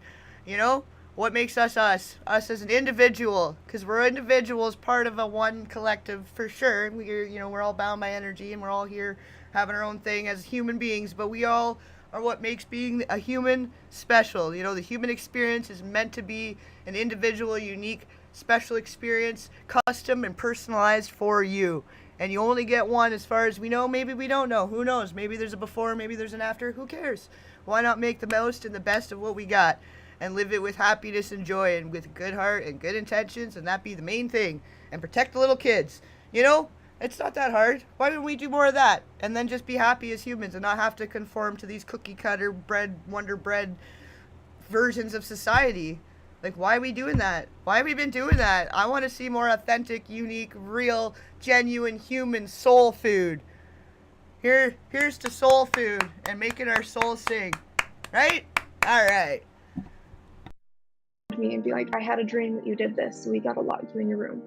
I was like, what? What did I do? And they're like, I can't tell you. Like, you will know what you did. So it was really confusing. I'd be like, can I have food? And they'd be like, a little bit. Father would give us messages, and he would be like, girls, like, all of you girls are like doing immoral things. Like, so all we could think of is, are we doing it in our sleep? So you would just lay awake, like pinch yourself to stay awake so that you wouldn't do these bad things. And you would never go alone, because then he would tell you that you would do them when you were alone. And my advice to people who are still in there, like especially my family, is to just stop and think. Get the internet, search up things. Video evidence will not lie. And the things that Father has said in prison that is actually videoed, it's not going to lie. And how Father has told us to not have the internet because of those very reasons. And people who are thinking of joining, don't do it. Literally just think. And if you're a woman, all your rights will be taken away. So don't join. I don't think anybody new is joining, and that's why they have to abscond them from places. But yeah, no problem. I'm glad that you were able to stick it out, and you're learning as you go, and you're having new realizations, and you're in a safe environment to do so. And you're more than welcome to be here and ask questions and, get messy, make mistakes, like Miss Frizzle says. And also, actually, because I keep saying that we are here, but I also can't play it, I'm going to just drop a little link of the one bit that I'm talking about so you guys can enjoy that just after here. Or on the side, however you want to do it. I'm going to drop the thing, because when I refer to it, you'll know better what I mean based on this one little scene. You know what I mean? Jelly bean? Okay, here we go. Hold on. But you guys, it's a new world where we got the Great Awakening is upon us. More people are turning to the spiritual way and finding more of that self-love and guidance within their own, their own compass, making their own choice for what they feel is right for their own personal selves, and again, as long as it's not hurting animals or kids, like, do you, right? Do what makes you, makes you you. And this kind of is containing that too, because the guy doesn't even know his son built this whole symphonophone to help the Who's spread their voice, because it's all the people who matter, and that includes you guys. So here, I'm going to drop the link. That's the Horton Hears a Who bit. It's like 2-minute bit from the movie that when I say we are here, that's what it's from and what it means, and you'll get it just by watching that little clip. But anyways, we'll continue this. There's just a couple more minutes, or maybe about 10, how many minutes? Let me look here. Yeah, just a few more minutes left on this interview, and then we'll be wrapping it up. We'll do a little quick chit-chat at the end, and I'll catch up on the chat here, and then we'll wrap her up and call it a day, and I'll set you free to do the rest of your day, the rest of your week. And then I have set up a next live, but it's a kind of a different sidestep from the case and everything. So, but if you want to check that out, check that out. But other than that, I'll set up also for the upcoming hearing and all of that too. So stay tuned for that. So then you can click to be notified so that you know exactly based on your time zone when and where that will be. The prophet would just pick who you were going to marry. You could be 13 years old, marry a 92-year-old man. It was crazy. I always just prayed that I wouldn't marry someone that I couldn't have children with because they were too old. At the most 20 years older than me. Well, that's the thing too. They started sending all the younger members out. Like she was saying, her brother at 14 got cast out of the group because all the old men want all these little kids as brides, but then they're stealing their whole life, their whole ability to ever be a mother and have a regular, normal life. You know, like what the Like there's so many layers. There's so many layers. Yeah, check out Mormon Stories. Shoot them a line. Check out, I'm going to have to look into some of these specific groups to start directing people to, I think. Because I didn't think we'd be reaching people and being able to help them open their eyes in this way so quickly here, but I'm happy to have done so. And stick around, and I'm going to find more resources to the specific groups. There were some of the groups mentioned here, but obviously there's different groups for different regions. So I'll find for the main hotbed regions and main city centers what some of the main helping groups are to help people learn and educate them and be a mediator if they do need to get out of what might be an abusive situation. I'm going to definitely do my little more due diligence on that, and I'm going to be providing more of that information as we go forward. So keep coming back. We'll be here. I'm happy to have helped in any little way. Every drop counts. Every drop in the ocean of influence counts. And if this is opening your eyes in any way to what's going on within the sphere of the Latter-day Saints communities, just outside of, maybe not completely affiliated with, but it is all kind of part of the same, it's tentacles of the same octopus, So we got to be aware of it. We were very watched over, I guess. There was one man, didn't have to be related to us, but he was always the caretaker over the house of hiding. There had to be a man watching over us at all times because we were women. We were so precious, or whatever. That's what Father would always tell us. He would send several messages saying we were so precious and that we couldn't be seen by the Gentile world because we were too pure. And then the next day he'd send a message, you people are evil. So it was really hard to understand what to believe. I don't have a relationship with my father. He's actually in like a mental psych ward of the prison, and he believes that me and my mom and my brother are immortal. So we live on, I think it's Mars or Venus. We can't do any wrong, so obviously all of a sudden we go from bad, like the worst of the worst, because we're Warren Jeff's family who apostatized, big news, and maybe eventually there is karma for destroying so many lives for so many years. He's slowly going insane in a little rubber room somewhere, that's probably he's getting exactly what he's supposed to be getting. He's getting what he deserves, and peace be with that soul, I suppose. Jesus. But yeah, man, like, it's bad. It's so much worse, and when I started digging into it more, it was way worse than I had even thought. And I've done a lot of studies on a lot of different religions over time and a lot of different groups, and maybe I just didn't have enough of the knowledge then to get to where I am now, and it's just all part of the bigger picture, and we're here now, and that's the main thing. But yeah, like the degree and the severity of the issues going on here I was not aware, and I think that same goes for a lot of people living outside the bubbles, living outside of the regions, and we're all got to be looking more at it too. It's just as much our responsibility because this is the human race and we're all part of it, and we, if we can be unified by nothing else but trauma, if that's how it's got to be to work together better to better prevent it, so be it. Now we're all these immortal people. You take it off, Rocky. Well, thank you for being here and being part of the discussion as well. And if you've learned anything here today, I'm happy for that too. And if you've helped us learn things here today, which I believe you have, you've been part of the discussion and the chat and the overall analysis here. So appreciate you. Thanks for coming out. Claps for everybody again. Can't get enough positive reinforcement in this world. So may as well have a little bit extra on your way out.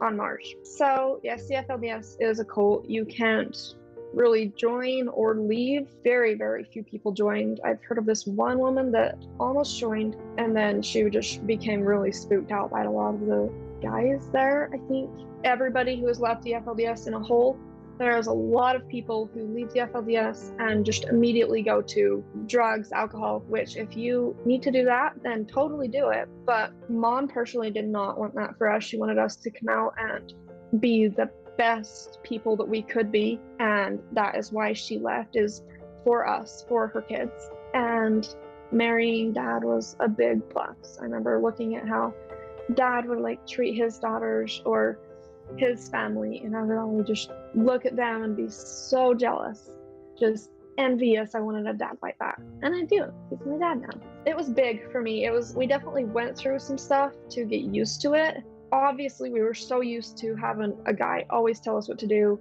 We'd have to check in whenever we did anything. So Mom would always be checking in with him. Be like, can I go to the store? And Dad would be like, why are you asking me? He was the one that told Mom When she asked him, I just want to know the truth, he told her straight everything that he knew about the FLDS was true, because my dad now was actually my father's personal bodyguard in prison when he was very first taken into custody.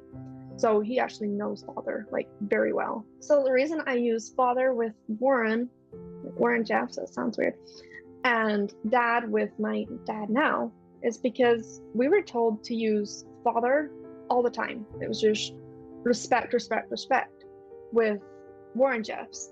So there's that too, I guess. Like, that was just part of the programming to call them Father, to keep calling him Father.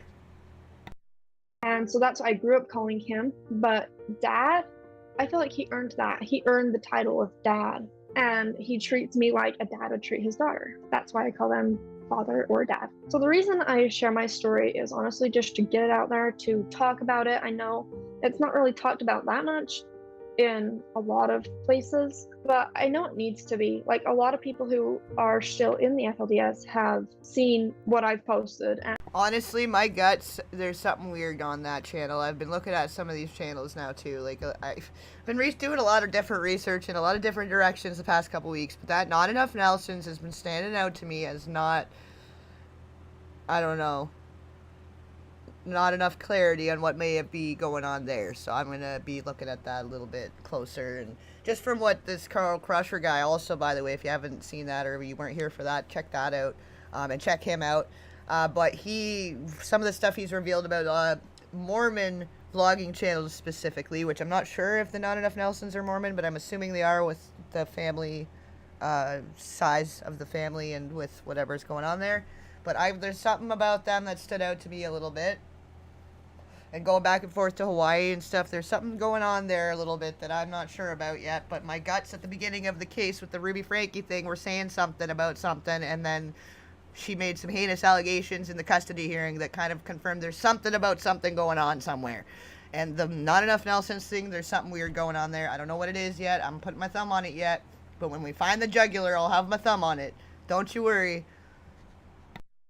Contacted me how they should get out of the FLDS. So I feel like that has helped a lot.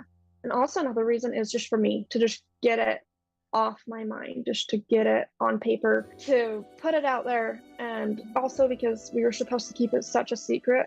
So this is kind of a way of rebelling. I'm not going to keep it a secret. Like, it may hurt people who are still in, but it will bless them a whole lot more once they come out. So I have this big dream. I really hope it will come true, but I want to get a tiny house and put it on like 10, 15 acres of like really wooded land, partly because I grew up in Colorado where it was really wooded and had streams. I hope she gets that. I hope they're doing fundraisers so that she can have that and live her dream and what makes her soul sing in the safety and peace and serenity of her own space and without people using and abusing her, this poor girl. And it's kind of just my happy place. Like, I want to get a blue shepherd, which is a black wolf mixed with a black German shepherd. I'm just really into big dogs. I want to train it to be like my service dog / guard dog, so we can live out in the woods together. That sounds like a wonderful dream. That's wonderful. I hope she gets that. I hope more than anything right now that this girl gets to fulfill that dream. Yeah, we picked apart some of his interviews with KUTV and one of the segments from that whole situation the other day there. So definitely, and we looked up some of the things that he was referring to that nobody else knew what he was talking about. So I'm guessing it's more just stuff that, floats around these Mormon communities, their preferred literature. So yeah, we picked all that apart, and I reached out to him and I told him, like, after this all wave of all of this stuff to do with the Ruby Franke stuff dies down, I would like to talk to him more about, the narcissistic abuse aspects and the different psychological aspects as a whole that can apply to any cult-like situation, any cult-like family dynamic, narcissistic family relationships, all of that. So I don't know if I'll hear back from him. Obviously, he's probably getting oodles and oodles of people reaching out to hear more about what's going on right now and the juicy stuff, all that juicy gossip, whatever, about Ruby and those situations. But I think we heard enough. We understand more of what's going on there now, and that's all we needed. It's as far as how it pertains to this case and what may or may not have been going on within Kevin and Ruby's relationship and what was going on with Jodi, So definitely I think he's got a lot of knowledge just overall in the situations, in different situations to do with coming out of a cult-like situation, his extreme escape. Yeah, I watched all this stuff there too, all 3 parts so far, and I'm eagerly awaiting the 4th of what more about the ritual stuff, because it sounds a lot like some stuff that I thought was a little familiar to other things, you know what I mean?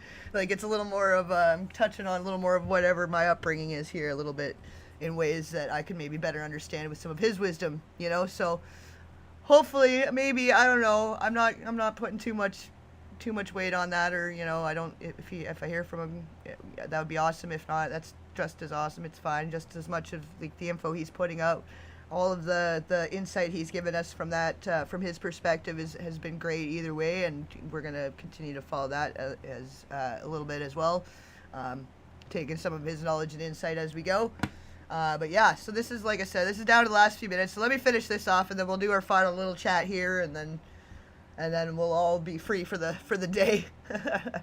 Not that anyone's trapped or forced to be here, of course, and I'm loving this, and I want to keep it going, but I don't want to keep you too long, because I know we all got other things we got to attend to, our own life stuff, and there's more that I got to dive into for the next stuff. So we will cut it short here in just a moment, and in just a bit, couple more minutes. Her story's great. I really wanted to make sure we got to the end of it, and that there's hopefully a happy ending for her, and that she gets this dream on the 10 acres and all of that she's looking for, and to live off the land and do what she want to do. And sounds great to me. It just sounds fun. So for me, my life, my dream is to get into some kind of modeling, like fashion. I love fashion. I really want to work with animals too. I'm thinking maybe I'll get into some kind of social media so that it can give me the money to do what I've always dreamed to do, and travel. So I feel like there is some pluses and some downsides to starting over your whole life, like at 15 years old. I was like a year behind in high school because I taught kids for the year that I was supposed to be going to freshman year. I gotta see if she's got social media or whatever, and I'll make sure to add it to the description, so when the live replay for this is up, you'll have access to that too, and can check her out and support her on whatever she's trying to do on the social media to get that extra cash. Like, do the hustle, do the side hustle, get it, do what you gotta do, like, get that 10 acres. If there's any way to donate to her too, I mean, I'm hoping someone has on the other end there, and if not, Mormon Stories is, she's maybe, I know that a lot of these different channels associate and affiliate with each other for different needs, you know, between Cults to Consciousness and Jordan McKay and with Mormon Stories, and it's all sort of becoming this one big greater effort, everybody working together for the greater good, which is so great to see too. Like, claps for all that and their efforts, and definitely check them out. Check out the links in the description basically after, and even now there's lots of great stuff in there, and I'll add more for when this is posted. But I was homeschooled, so in homeschool for 8th grade, then I did 8th and 9th grade because it was very personalized. Like, my mom taught me, she wanted me to be as smart as I could be, and most people stopped at 8th grade. So when I went into high school, I was actually ahead of the kids that were there, but they didn't let me test for some reason. So yeah, she probably needed to still do the equivalency or whatever, right? But claps to the mom. Claps to the mother right there. Oh, yes. Yes, Ma. Get it. Get all the knowledge for all the girls and boys and everybody in between. Knowledge is power. I don't really feel like there was a big downside to it. I did graduate high school at 19 years old, which is kind of old, but I'm out here now. I mean, I could be older. I could be 25 and leaving the FLDS, which would be a lot worse. And if there is people which there is, I have a 40-year-old brother who's never been married, but if he left the FLDS right now, it's not too late. It's never too late to do your dreams. I've always wanted to do dance, just express myself through movement like that, ballet, contemporary, just all the different dances. Hey, thanks for listening to my story. I hope you took from this that you can think for yourself. Just because your parents are bad or whatever does not mean that you have to be. And have a great day. Okay, so it's at Sarah Thompson, but without the O. Probably because it was taken, I'm guessing, but no. Everybody check her out. I'll go and find the links and stuff, and I'll add it in the description either way, but magnificent. I love a good triumph over adversity story. We love that here. You guys know it. That's great. That's great. I really hope that they're putting the efforts to help get her to where she'd like to be, and helping her get set up and working with the technology and whatever.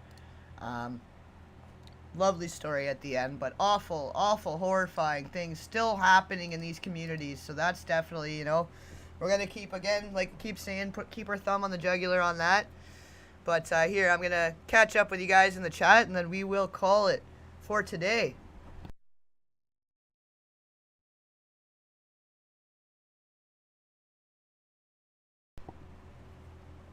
Yeah. Well, and apparently, like, Jay Aubrey had done a thing about them, like, 3 years ago, about 8 passengers and how there's something wrong with some of these channels. And I guess a lot more of them are Mormon channels than we realize, too, and they're sort of, like, sprinkling the Mormonism in there covertly, you know? So I definitely want to dig more into that. I've got, you know, 27 folders for 27,000 different things here. But there is a lot of tentacles to this octopus, so we're gonna figure it out. We're gonna follow it all the way down. But you know, you never know what people are doing behind the scenes, and again, it doesn't really matter what the adults are doing as long as it's not affecting the children or bringing harm to the children. That's really it at the end of the day. Just do what you gotta do, but don't hurt the kids. Don't bring them into it. Don't let your drama and selfishness become a problem that's creating problems in your kid's life. You know, simple, right? And yeah, for sure.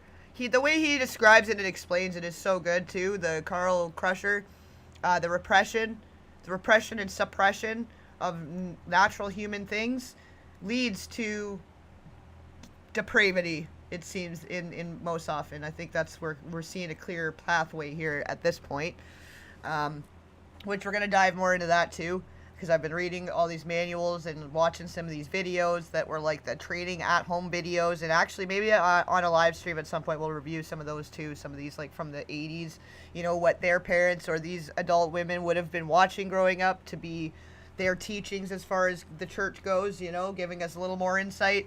The family home night videos and different training videos for spreading the gospel, like covertly, like as if you're selling Tupperware, but you have to bring your own Tupperware, and then but what you're actually selling is the faith, the Mormon faith or whatever, right? So it's kind of sneaky shady that way, and I'm sure there's reasons why they've been updating it over the years to make it sound a lot different, but it's like a sales video. It's just like some of these videos are like sales training videos, how you can use your skills and knowledge and talents in the community to bring in new members and spread the gospel without them realizing the gospel's being spread till after they've eaten half the cheese plate. You know what I mean? So we'll watch some of that stuff too. I don't think there would be any problem with that. Some of it's like you get like a 10-minute training video or whatever, and it's for some of it's for married couples and retirees. Like they're all catered to different age groups, separate from like the young missionaries and stuff, because I've been reading into what all that entails as well. I've been trying to understand it all from all angles so that I can be better presenting the overall story, you know? But anyways, yeah, the 90 Day Fiancé, I gotta check that out, because like I'm sort of familiar with 90 Day Fiancé to an extent, but I lost track of it a while ago. But yeah, with these people, and there was like that adopting an adult family or whatever that TLC did for a minute, and then they canceled it and got rid of it because it was sort of weird too in ways. Like, I don't know. There's all kinds of weird shit happening all over the world all the time. Unfortunately. And deviants all over the world. Demons and deviants and depravity and darkness. And we're here to shine a light and illuminate it, and hopefully we can cleanse it from society one day in our lifetime. Yeah, we're just winding down now, Kelly. Sorry. Just got us at the end here. But yeah, I started reading into that too. The Lori Vallow Daybell or whatever some people had mentioned through this case, and as well as the Turpin case. I've been kind of tracking that a little bit too and reading a little more into that. In the between us, you know. If ever there was any spare time, there is no longer any spare time. All of it's basically been dedicated to learning more about all of this and consuming as much information and absorbing it and trying to understand it on a level that I can be a bridge between gaps, you know, too, with I can be able to understand and speak towards the Mormons, the Normans, the Formans, everybody. I want to have the full understanding. So yeah, keep up with what we got going on here. Stay tuned. We got lots of great stuff coming up just in general about cults in general. We're going to dive more into that, I think. yeah, like Jamie is mentioning, the bite model, like certain things, the aspects I want to do sort of like a graph or some sort of diagram that shows the cross sections of all these cults and what all of them share in common. The common denominators in the cults, in the religions, and all these things of how they are able to indoctrinate, how they're brainwashing people. You know, I think we really need to look into this a little closer, and I want to start doing like more of that too, also on the side of between this and everything else I've got going on. But we're gonna make it happen. But yeah, so we've got like the introduction to just the cult explosion in the 80s coming up. And then again, I will also be setting up the upcoming stream for the 17th of October for this next case trial situation. But lots of new learning and good things going to be happening on this channel, along with I am still working on the long form content, and I will still be keeping an eye on things for this. And yeah, so just stick with us, and we're all going to learn something. Going on for hours. Thank you again. Yeah, I know. I'm starting to I gotta stand up and walk around a bit. It's been a minute, and I gotta get some food and get a winder down here and get on with that. But I thank you guys all for being here and again being part of the discussion. For everybody that stuck it right out to the end, you guys are true blue gems. Thank you. And you know, for everybody that's helping fight the good fight and from wherever they are in the world, claps for them. They don't know they're getting it, but they're getting it. Some good energy. Either way, spread the good energy, the positivity. But yeah, anyways, thank you again, Lori, Courtney, for sticking it out and being willing to hear us out and be open to maybe a new understanding for yourselves. So big shotty love to you guys. Big shotty love to everybody that's here in the chat. Anybody that's lurking still and just listening in the background. Claps for you guys too. Thank you, everybody. Enjoy the rest of your day, the rest of your week. I may see you sometime in between, might have a surprise stream in between, I don't know. Just keep an eye out for the upcoming events section there. This will all be available for a replay if anybody missed out or was just getting here at the end. Yeah, other than that, we will catch you on the flip side.